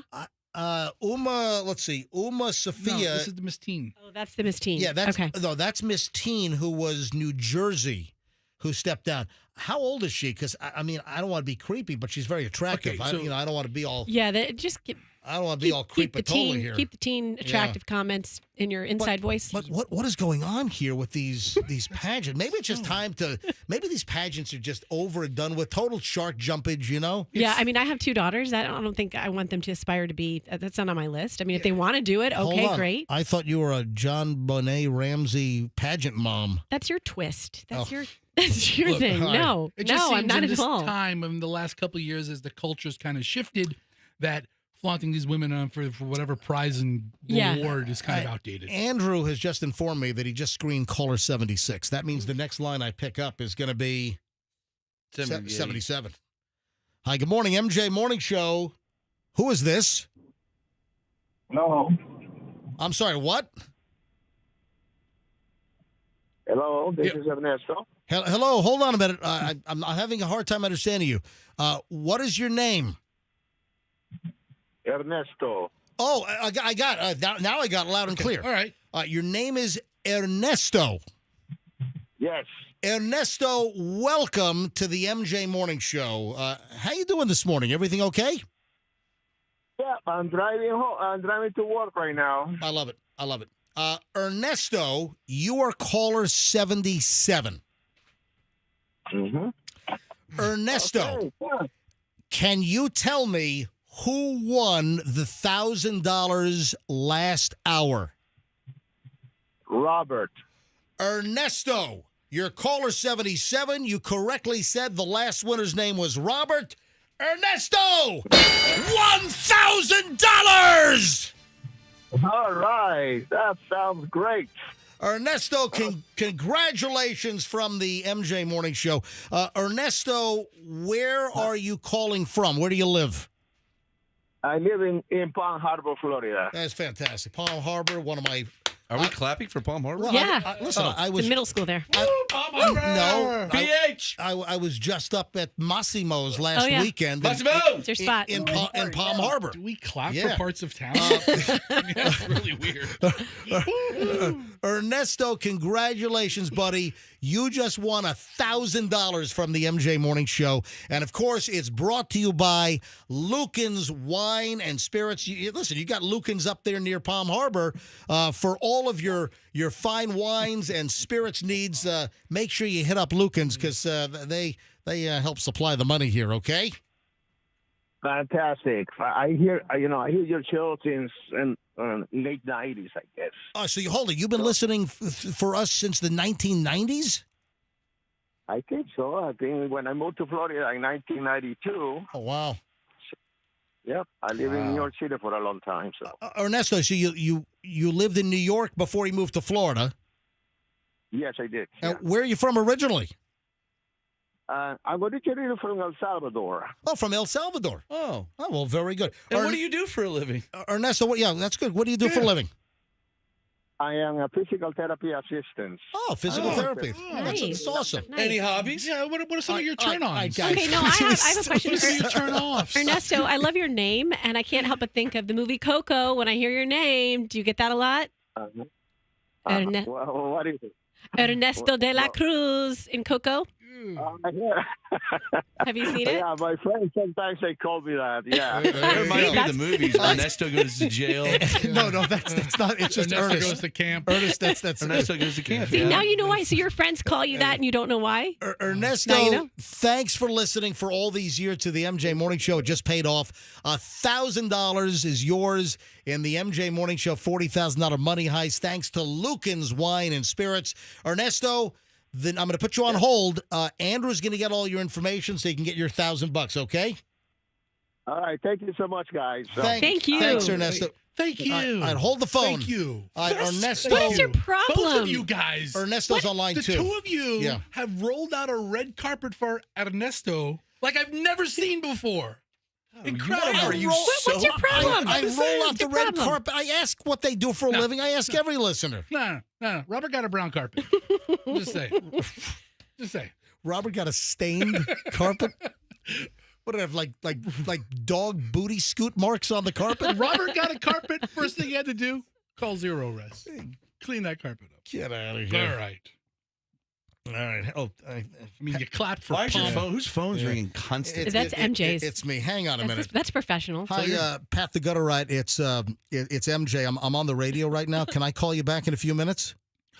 No. Yeah. About 30. Yeah. Hey, Lisa. Yeah, I'm doing the MJ Morning Show on Q105 right Just now, keep calling. but I'll call you back. All right. Thank you. All right. Bye-bye. God, they've called like 7 times. Well, listen, they're responsive. I called yesterday. I want to know if I can get my gutters cleaned quickly because I got Westfall Roofing, one of our sponsors, coming out next week to do some roofing work. So I figured it's probably good to get my gutters and roof cleaned before the roofers come up and fix busted tiles on my roof. You think that's probably a smart thing to do? It sounds like it makes sense. Yeah, so I'm trying to get my gutters all, and this is a good time to do it.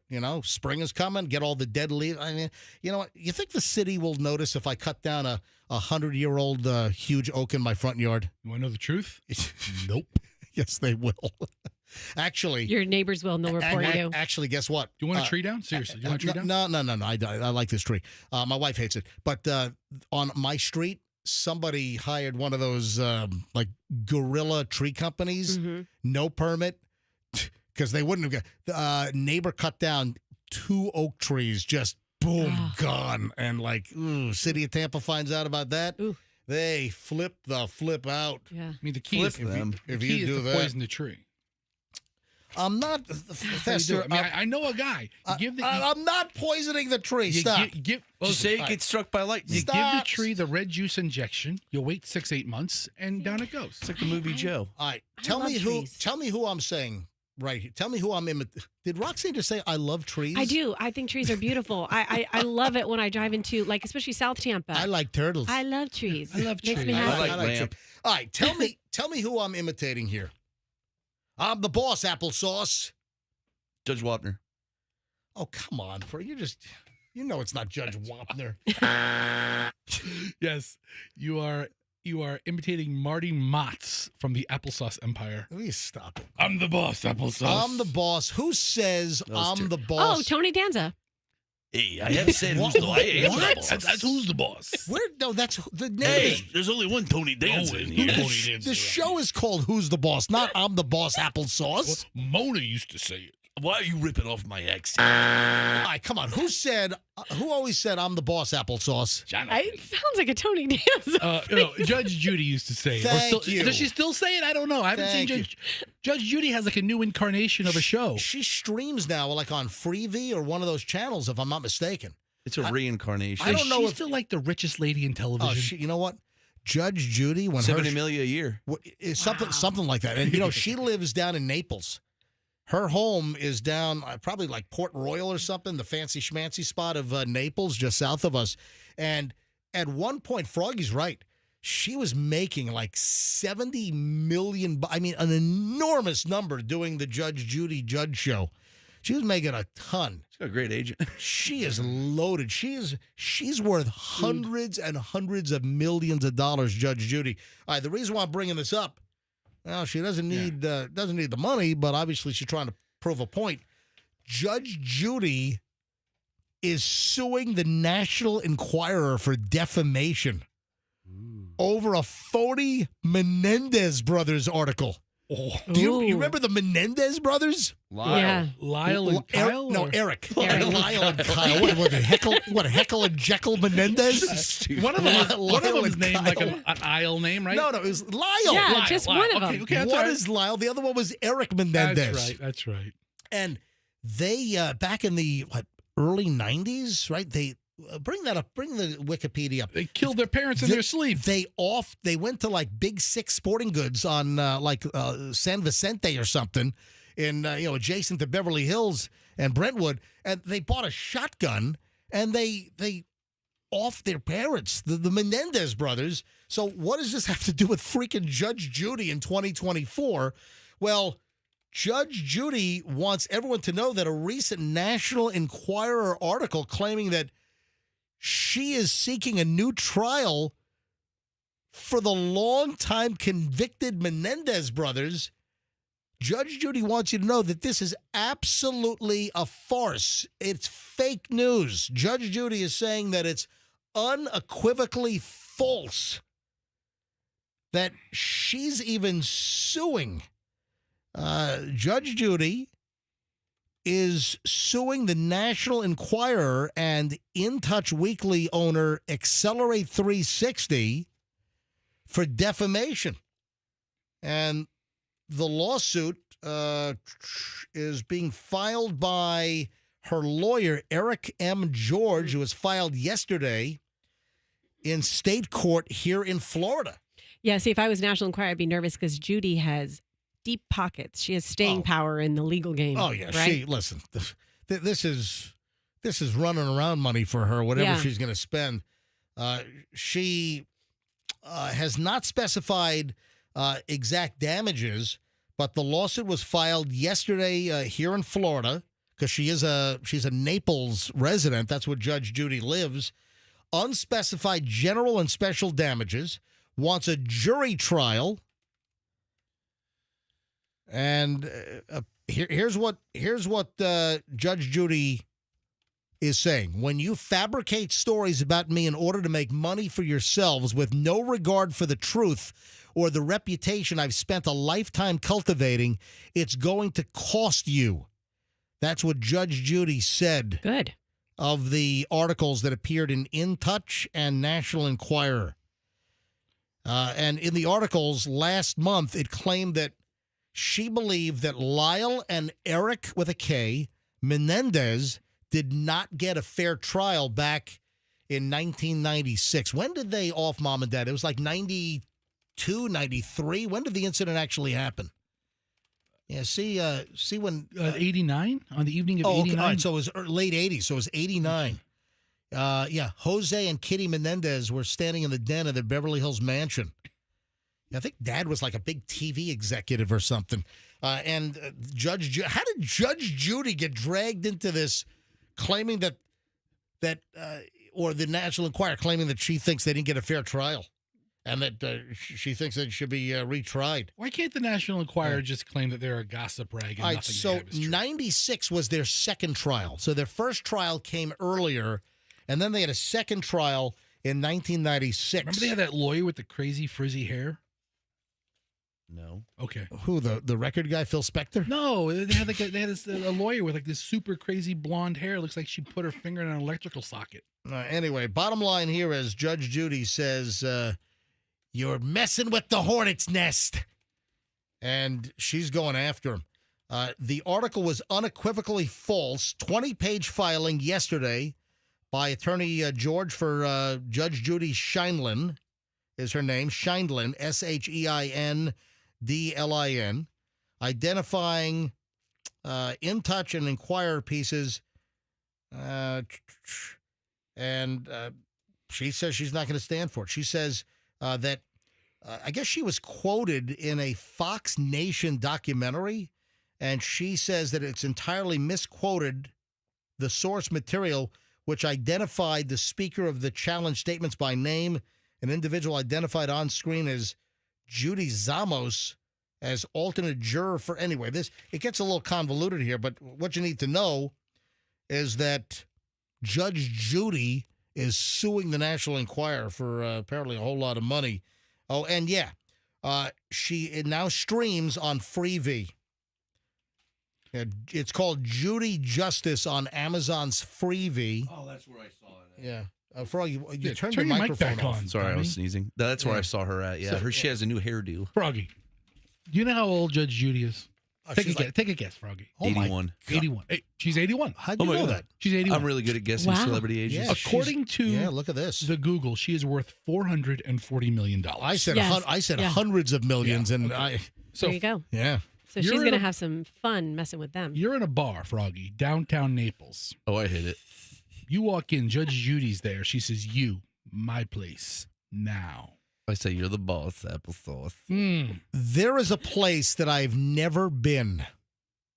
Judge Judy wants to take you there. We're not talking about that anymore? What are we doing? Judge Judy's going to rock my world. Ugh. Going to take you there. All right. There's a place I've never been that has filed for Chapter 11 bankruptcy protection. Where? Fester, you even commented to me that you've been there many times, and I've never been. Okay, we're talking food, maybe? Yes, yes. We're talking food. A place I've never been. I've meant to go. I can't tell you how many times I've meant to go here, and I feel bad. This place even sent over a gift certificate for like $25 or something. I probably still have it. I think it's in a box of my memorabilia. But this place sent over. This came up on the show years ago, and I never went there. And now they filed for Chapter 11 bankruptcy. In fact, believe it, I was thinking about going last week. They're not closed, right? No, they're not, because Chapter 11 is a reorganization. Exactly. Of So stuff Chapter debt 11, or something. Chapter 11 is trying to absolve yourself of the debt. It's a reorganization through bankruptcy court in order to remain a going entity. What, do they owe some money to the Crab House or something? Well, here's the deal. So, do you know what I'm talking? Of course, you know what I'm talking. Now I know. Now I do. As soon as you said this, so you say it. The legendary Brocato's sandwich shop. So Brocato Sandwich Shop, they're on East Columbus? They're on Columbus, just south of the interstate, kind of by 56. The devil crab. The devil crab, the sandwiches. Listen, I know what they're famous for, even though I've never been to Brocato's, and I feel bad. I would like to apologize. I hope that they didn't go into Chapter 11 bankruptcy because I've never shown up there. Near 50th. Yeah. But, exactly. So I need to go. I will go. They are still open. They're just trying to.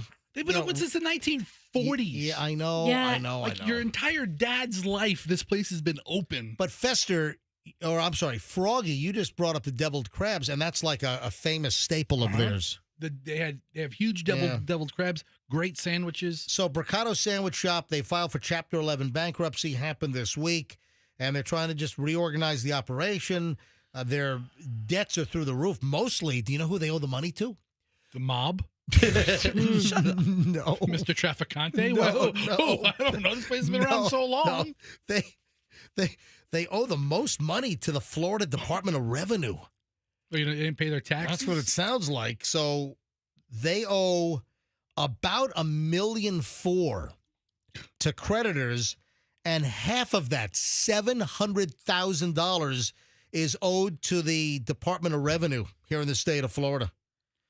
Yeah, documents were filed this week in the Middle District of Florida Bankruptcy Court, and they're going to try to reorganize, stay in business. They're trying to prevent their sales tax permit from being revoked.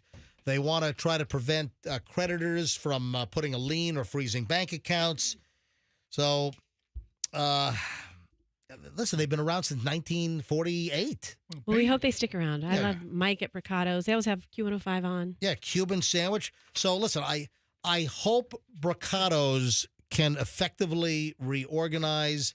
I really do. I know I'm not saying this just because we're on a radio show. I honestly feel bad that I've never been to Brocato's. You can't sleep really good. So because you feel so bad, right? If somebody comes to Tampa, and they're looking for a locals place, give me a place that the locals go to, not a place like a tourist trappy kind of place. Right. I send them to Brocato's. Brocato's. Yeah, that's the place. Yeah. That's the place to go. But there are also some places that are tourist destinations that are also very good. I mean, the Applebee's on Gandy. I send people there a lot. Whatever. Yeah. Anyway, Brocato's, I hope that the Chapter 11 reorganization is successful. And yes, I will come by. And write off your entire tax bill. Congratulations, Brocato. They also owe money to some food vendors, and I wonder if any of the vendors have cut them off, if they had to find other food vendors for their supplies. But listen, the pandemic messed them up like many places. That was a tough period for them. I'm sure. Yeah. According to the filing, $1.75 million in gross revenue in 2022, a little over $2 million last year in 2023. A lot of deviled crabs. Yeah, but when they filed the bankruptcy lawsuit here, or the bankruptcy filing, I should say, they only had $4,600 in cash on hand in bank accounts. Oh. Yeah, and when you owe $1.4 million and you only got $4,600, that's a lot of deviled crabs. When do you want to go?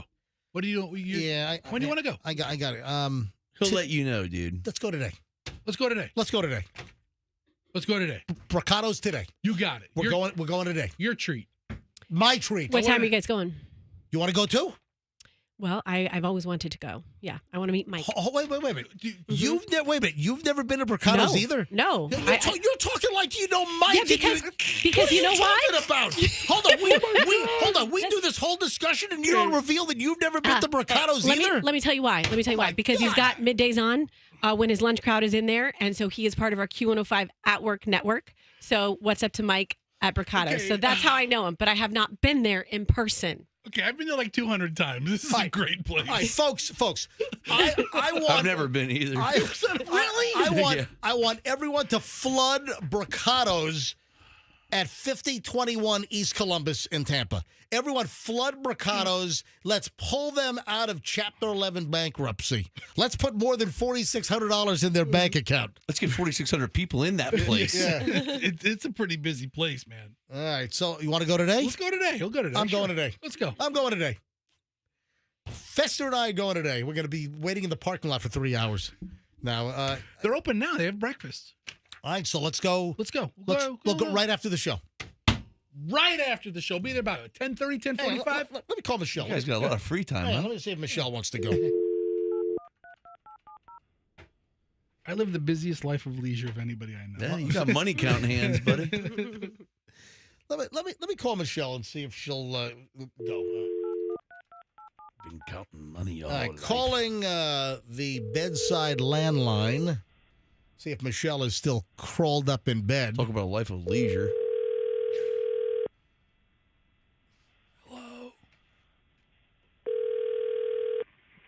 Hello. Hey, are you listening to the show? Yes, I am. All right, will you go with me and Fester to Brocato's late morning? I'll think about it.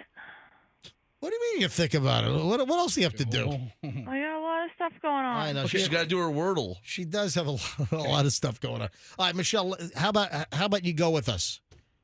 I probably will. Like 11 a.m. We'll come home. We're going to go to Brocato's, show them support. All right? All right. Michelle, you did hear the part about me going, so you know what that means.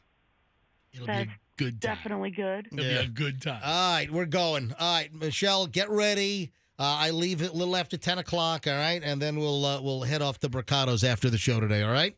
All right. See you guys soon. All right, bye-bye. Bye. Bye. All right. All right, so I don't know, 11 o'clock, 11, Let's somewhere, go. so 11:15. You guys going to have listeners show up? Some of that No. vicinity? But Everybody show up Everyone- and ruin No. their lunch. I'll punch a listener No, taking my you- devil. you If a listener comes to ruin my lunch, I will punch him. I'll throw a devil crab right at their head. 8:51 at the MJ Morning Show.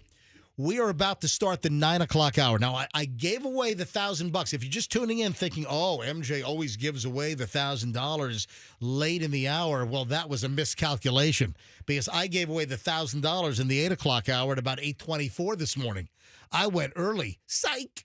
All right. So you never know when I'm going to give away the $1,000. We've got another $1,000 to give away in the $40,000 MJ Morning Show Money Heist.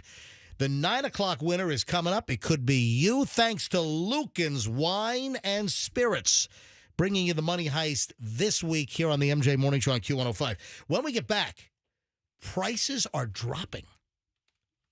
Why are prices dropping, and what are prices dropping on? All right, you've got to hear this. I'm going to go down the list. You're not going to. Prices are going. You might say to yourself, prices aren't dropping, MJ. What the hell are you talking about? I'm going to tell you what prices are dropping, and that's just among many things which are coming up momentarily here on the MJ Morning Show on Q105. Now, if you need any.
solo deal back in, 1984?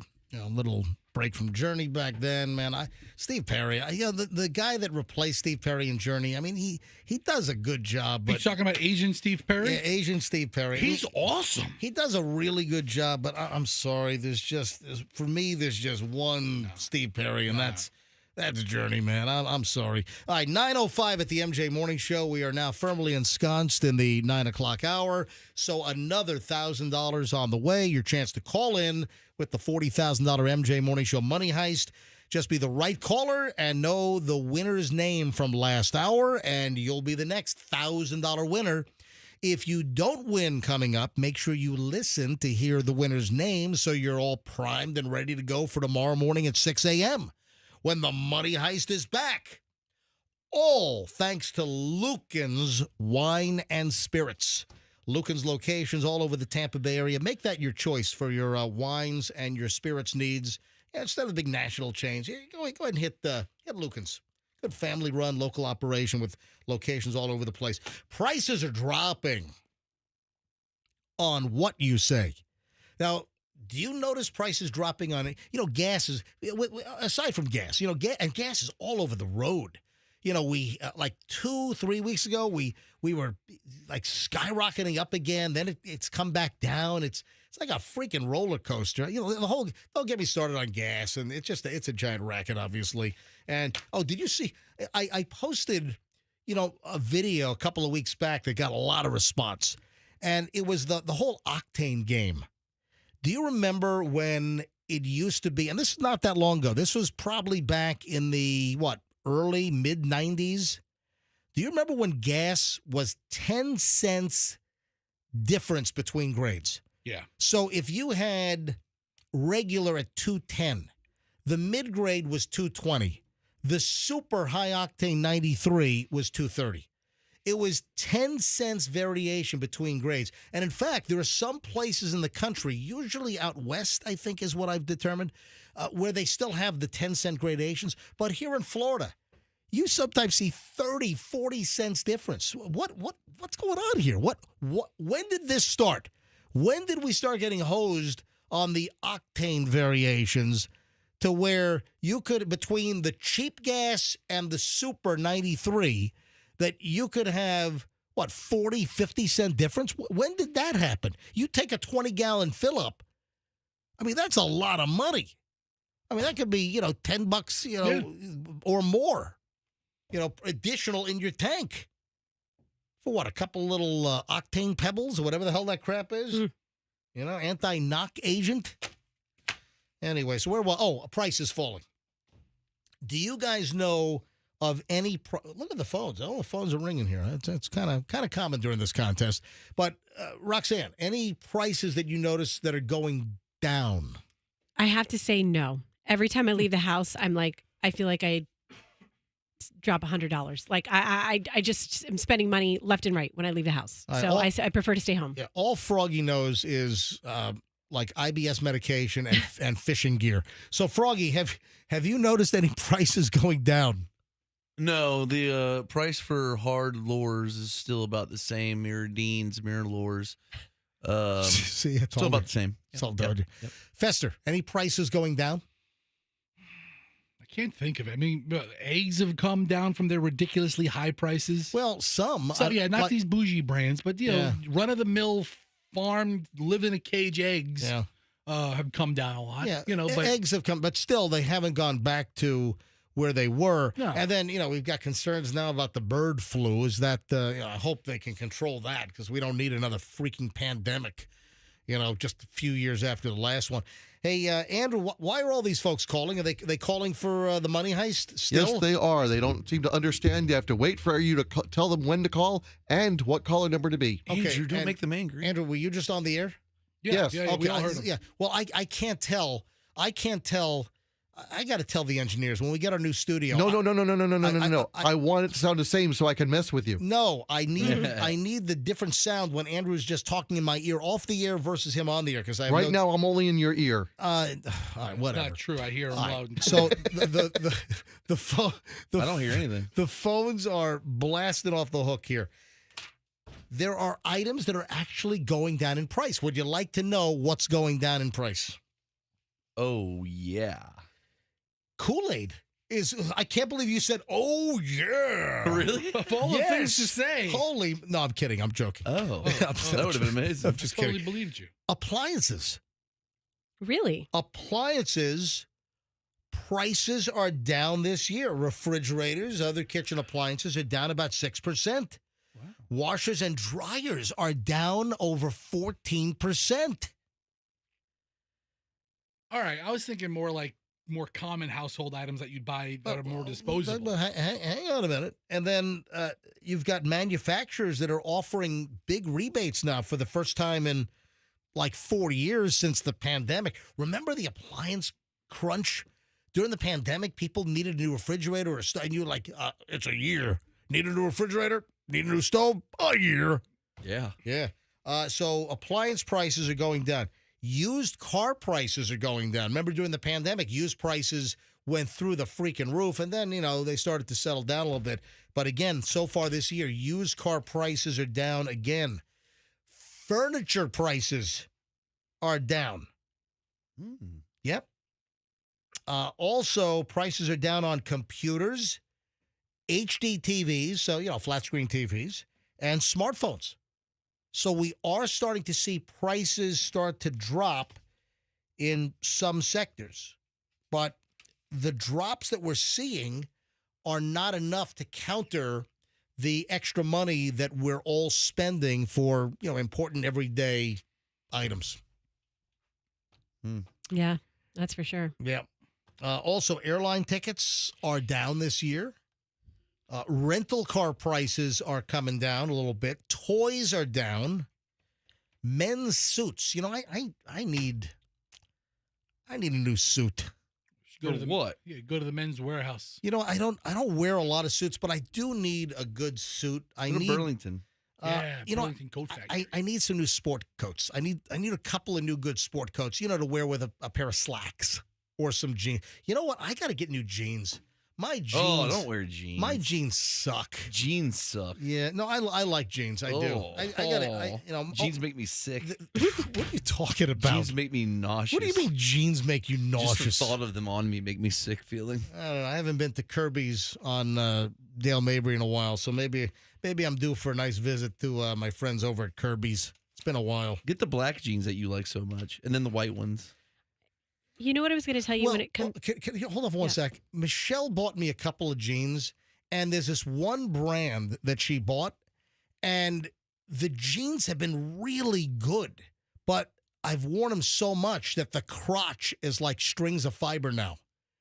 And, that's the look. And it's the ripped like stringy knees that are in style for like women's jeans. Sure. That's happening to the underside of my butt and my and my crotch area. That's not a look. Yeah, those are gonna fall apart. So I like this brand. Michelle bought the same jeans, like the same style, and they fit like ass. They're awful. They're terrible. It looks like I got a big load in my pants. Oh, that's the look. That's the look now. Ooh, did he soil himself? Oh, he's wearing those new load jeans. The new ones, but it's supposed to be the same size, same style, and they look awful. They're terrible. Well, they're also on you. You're not exactly Leo. Look what we have to work with here. Okay, one more way I thought about something. It's not that prices are going down, but to save money. Mm-hmm. I thought about this the other day. We were dining at CPK, California Pizza Kitchen, and the salads, I just got a half a salad, and it was huge. You gotta get a big salad. Their half salads there are ginormous already. And I was like, you know what? If I eat half of this and then I eat half of it for lunch tomorrow, it's actually not as expensive as I think it is.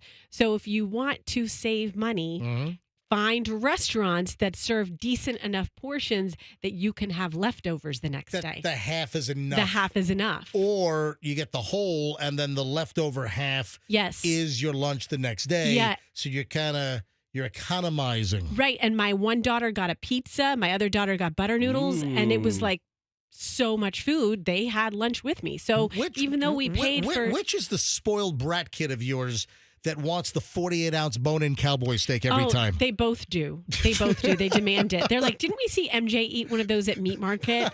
Yes. I want what he had. I want a 48-ounce bone-in cowboy steak, Mommy, and I want it now.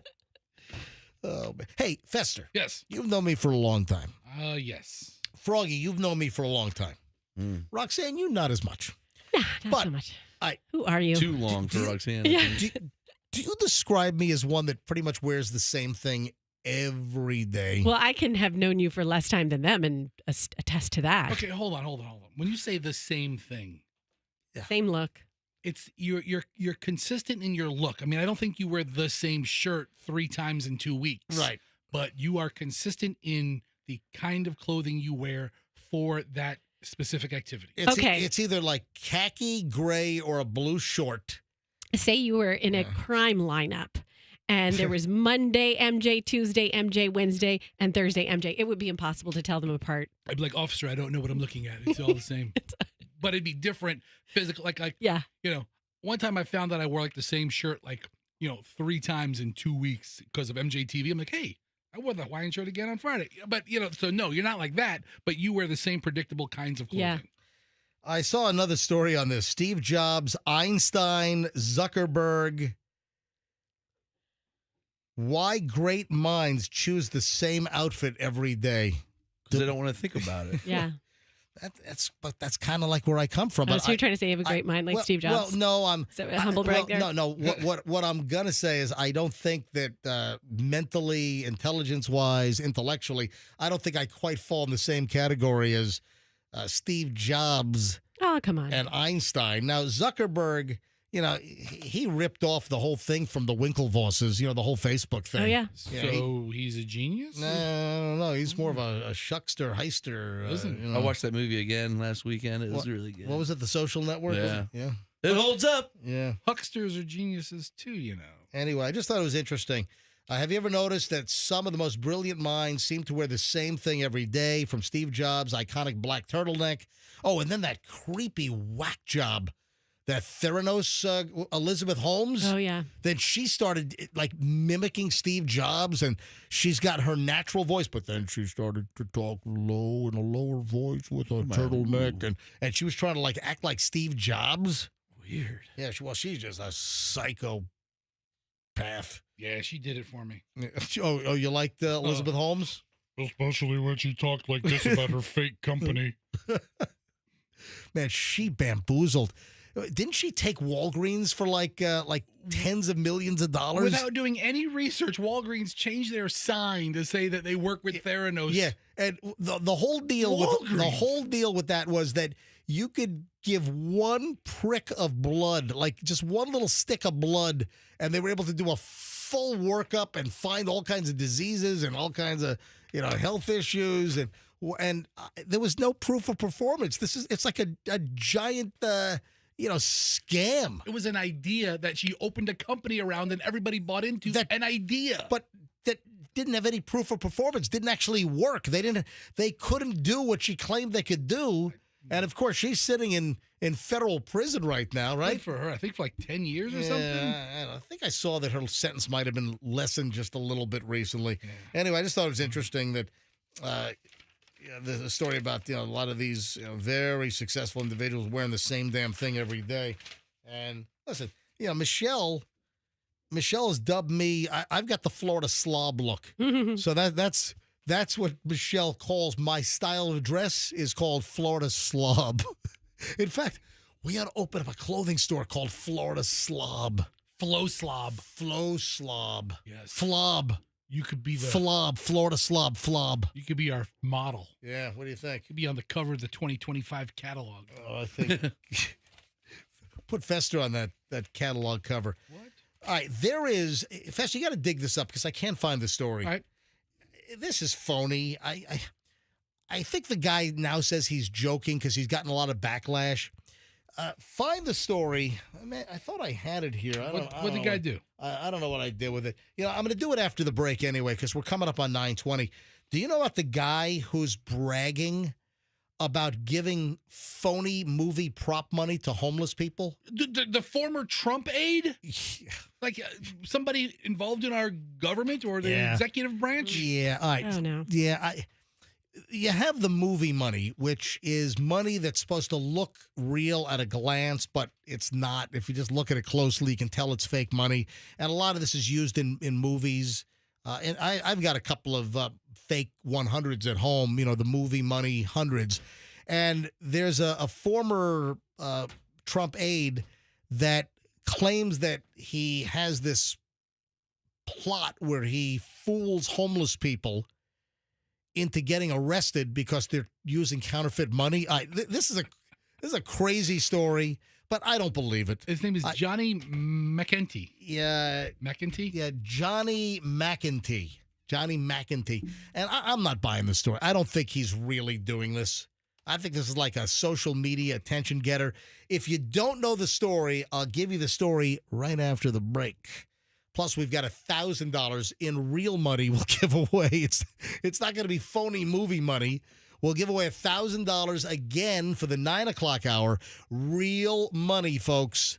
Next with the $40,000 MJ Morning Show Money Heist, thanks to Lucan's Wine and Spirits here on the MJ Morning Show, and it is minutes away.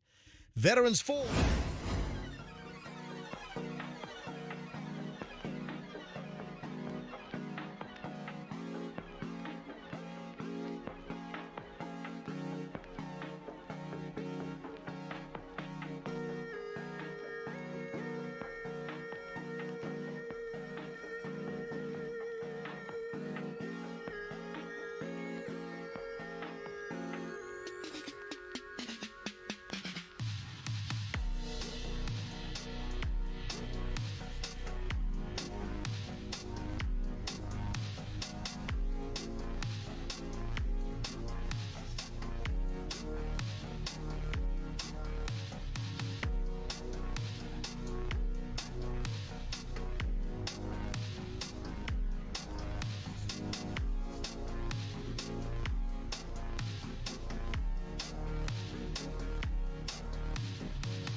It is 9:29 at the MJ Morning Show. Welcome to the final chunk of the show today. And then in minutes, the final $1,000 giveaway for Tuesday. But don't fret, folks. It happens tomorrow, every hour, Wednesday, then Thursday, then Friday, then all next week.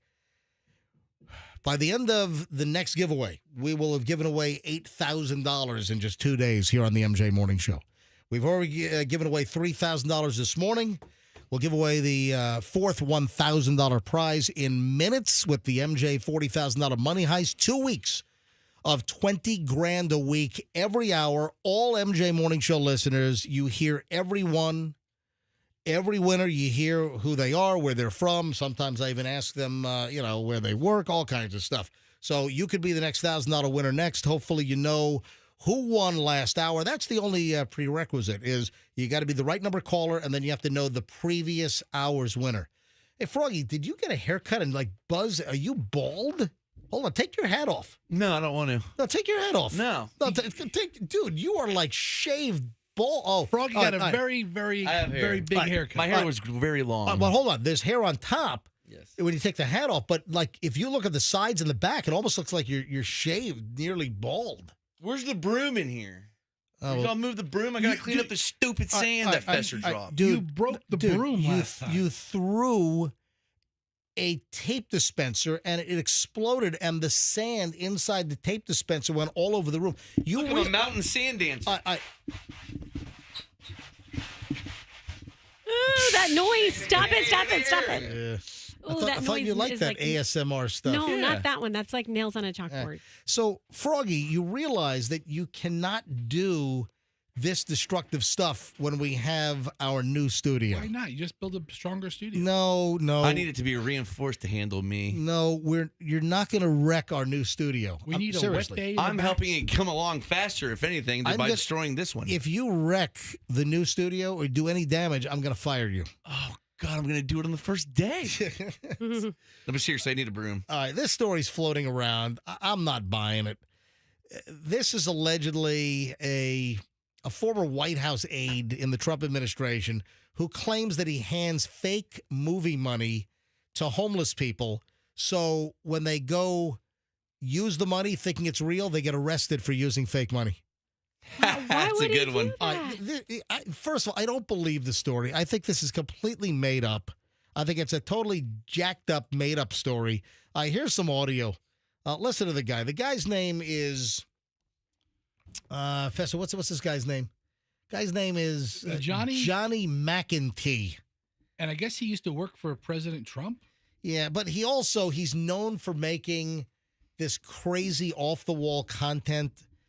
That's why this story's not real. He's getting attention because he came up with something outlandish. So what he's claiming is he's giving homeless people fake $5 bills or fake money that's like movie prop money. They then think it's real. They go to a store and use it. Store calls the cops saying this guy's trying to pass off counterfeit money. They get arrested. And, well, here's audio. This is this Johnny McEntee with, this is just fake internet content. I'm telling you right now. So I always keep this fake Hollywood money in my car. So when a homeless person asks for money, then I give them like a fake $5 bill. So I feel good about myself. They feel good. And then when they go to use it, they get arrested. So I'm actually like helping clean up the community, getting them off the street. It's a good idea, actually. This is satire, man. This is parody. Come on. Did he show a video of him doing it? The guy's a content creator. Get out of here. So that's floating around. Don't think that's real. So is he doing anything illegal by passing fake money? No, because he's not spending it. It says motion picture use only. It says, it's marked as fake money, that it's not real legal tender. Oh, man. I don't know if this is hysterical or awful. Don't we have some of that, Fesher? You should do it. We have hundreds, though. I mean, he's passing a fake. You can't give a homeless guy 100. Yeah, right. That's perfect. Yeah. Here you go. All right. Oh, thank you, son. You're a blessing. Guess what they're getting ready for? What? Who's getting ready for something? They. Guess who's getting ready? Guess they. They are getting ready for to burn down. Insert name of city here. They are getting ready for murder in space.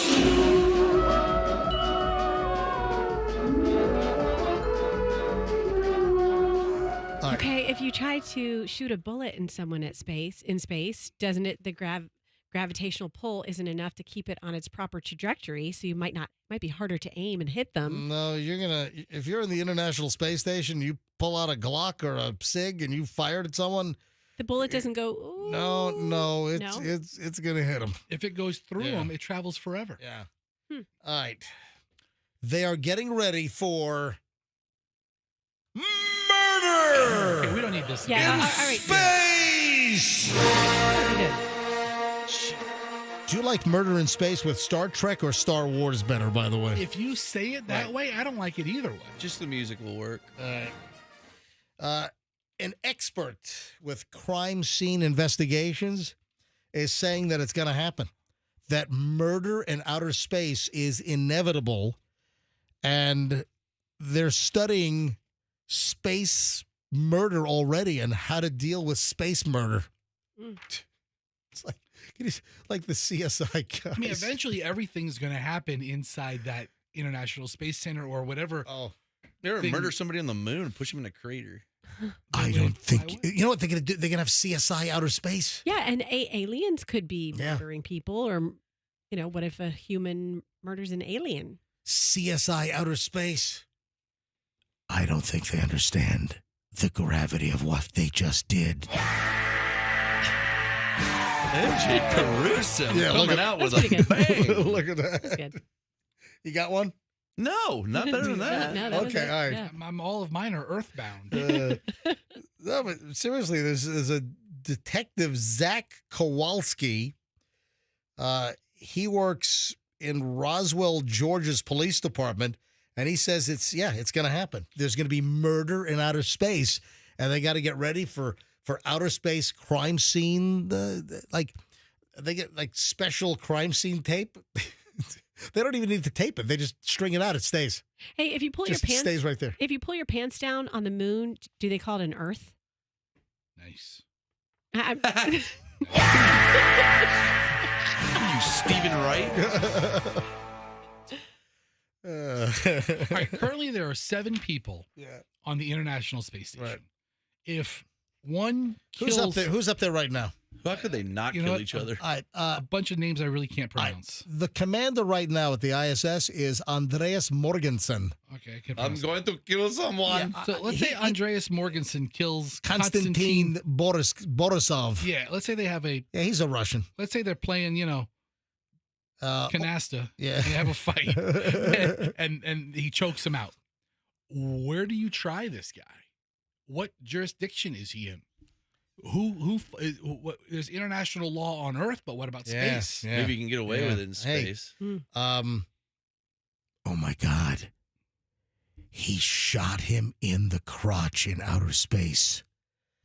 I wonder whose jurisdiction this is. But that's not a space. That was a little cumbersome. It's a little wordy, good. but wordy, It's but good. good. Wordy, but good. Of course, we're doing the CSI Zingers with David Caruso. Is he? What is he on these days? CSI Miami's not around anymore, is it? That's gone, right? He's at home counting his money.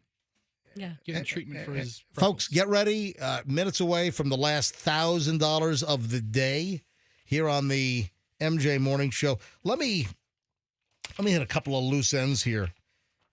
Again, folks, don't go to somebody's garage and have liposuction done. We have another death. Liposuction performed at a home in Somerville, Massachusetts. Now, if they're inviting you into their living room, that's a different story. But the garage. Well, listen, I don't know if it's actually the garage. It was done at someone's home. And now police in Somerville, Massachusetts, they are investigating the death of a person. Earlier this week, the procedure was allegedly done inside the home in Somerville, Massachusetts. And they believe that a liposuction procedure done in somebody's house is responsible for the death. How would that kill you? Just suck a body part out? Listen, infection, not having the right monitoring equipment. Somebody goes into cardiac arrest. I mean, come on. Oh, that was my liver. Like that. I didn't think that stuff kind of happened anymore. It's like the cocking in the butt. Well, the same thing. I mean, my brother has cleaned some of those messes up. My brother, listen, my brother being a South Florida plastic surgeon, my brother's had cases where, and unfortunately, it affects in a disproportionate fashion the Hispanic community, the Latino community, where some women, they want packed up bunkies in the back, and they will go to someone that's got a flyer for butt injections. And they've literally put like Home Depot 30-year GE caulk in their butt. Don't put caulk in your butt. No, That's not. The good stuff. And infections, it's awful. You don't do that. And my brother's actually had to do some surgeries removing freaking window caulk from people's butts.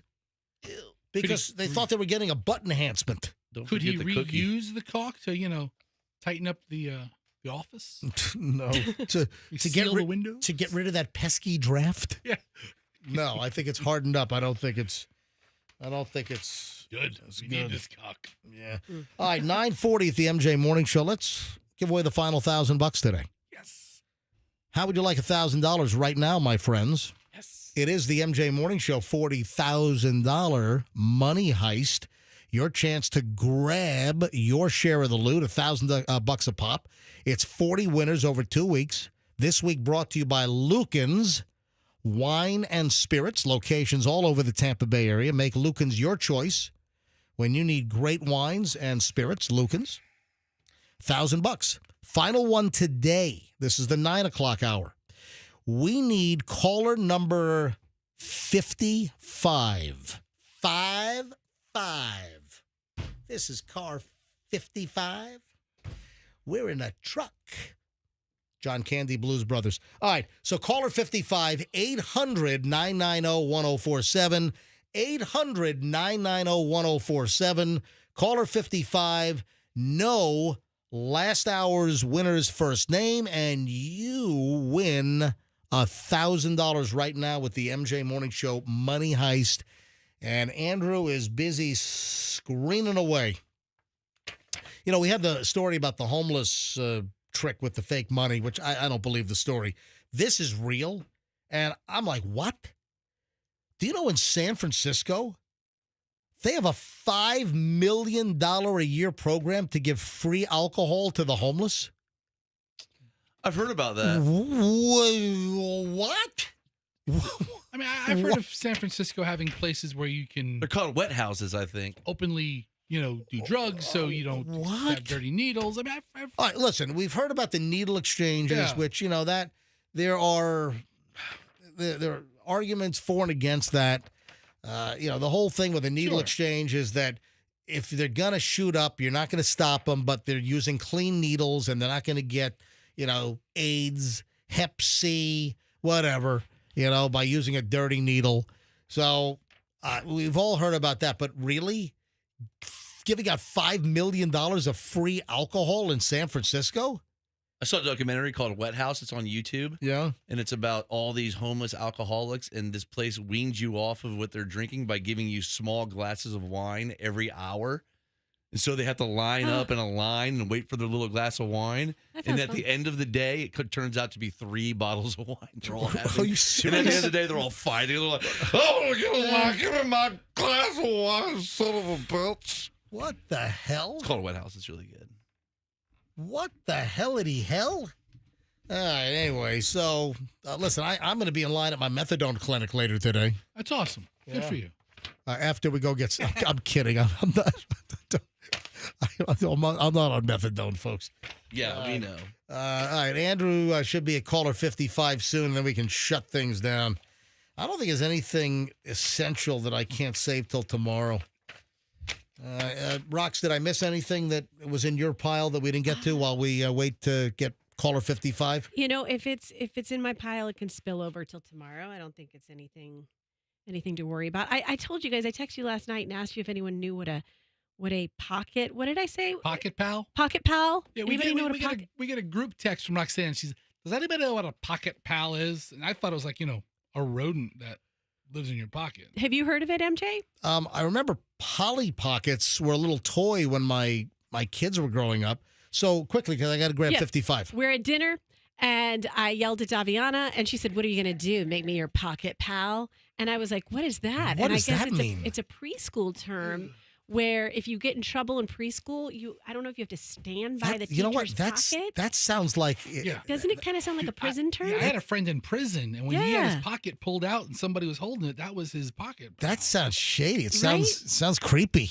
All right, tell you what, bring that up tomorrow. We'll ask. We'll ask the audience tomorrow. MJ Morning Show, good morning. Morning. Who's this? Jamie. What is it?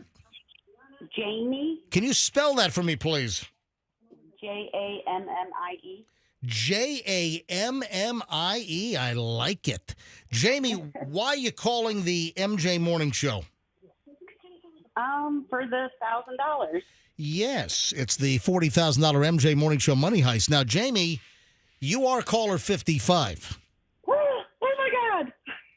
Jamie, can you tell me who won the 1,000 last hour?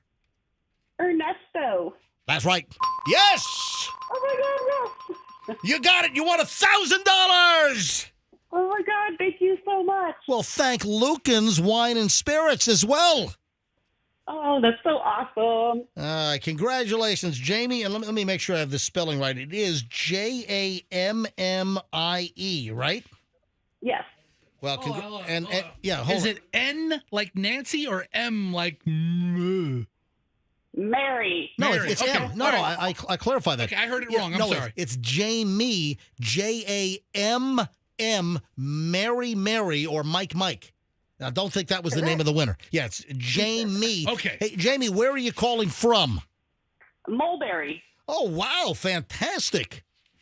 Got an outer fringe listener in Mulberry. Yeah, look at that.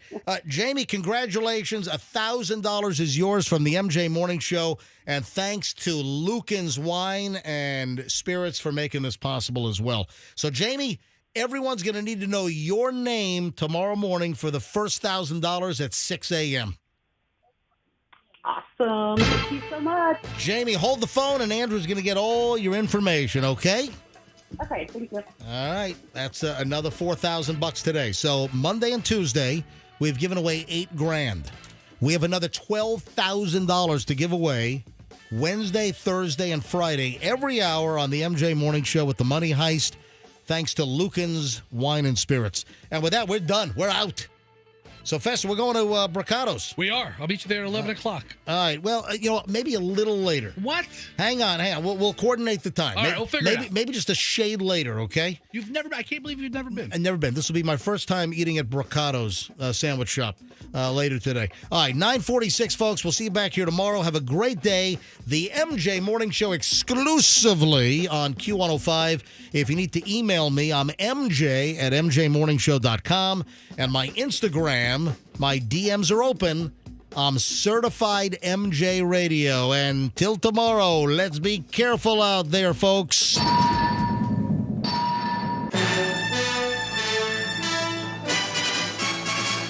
C4 ABC.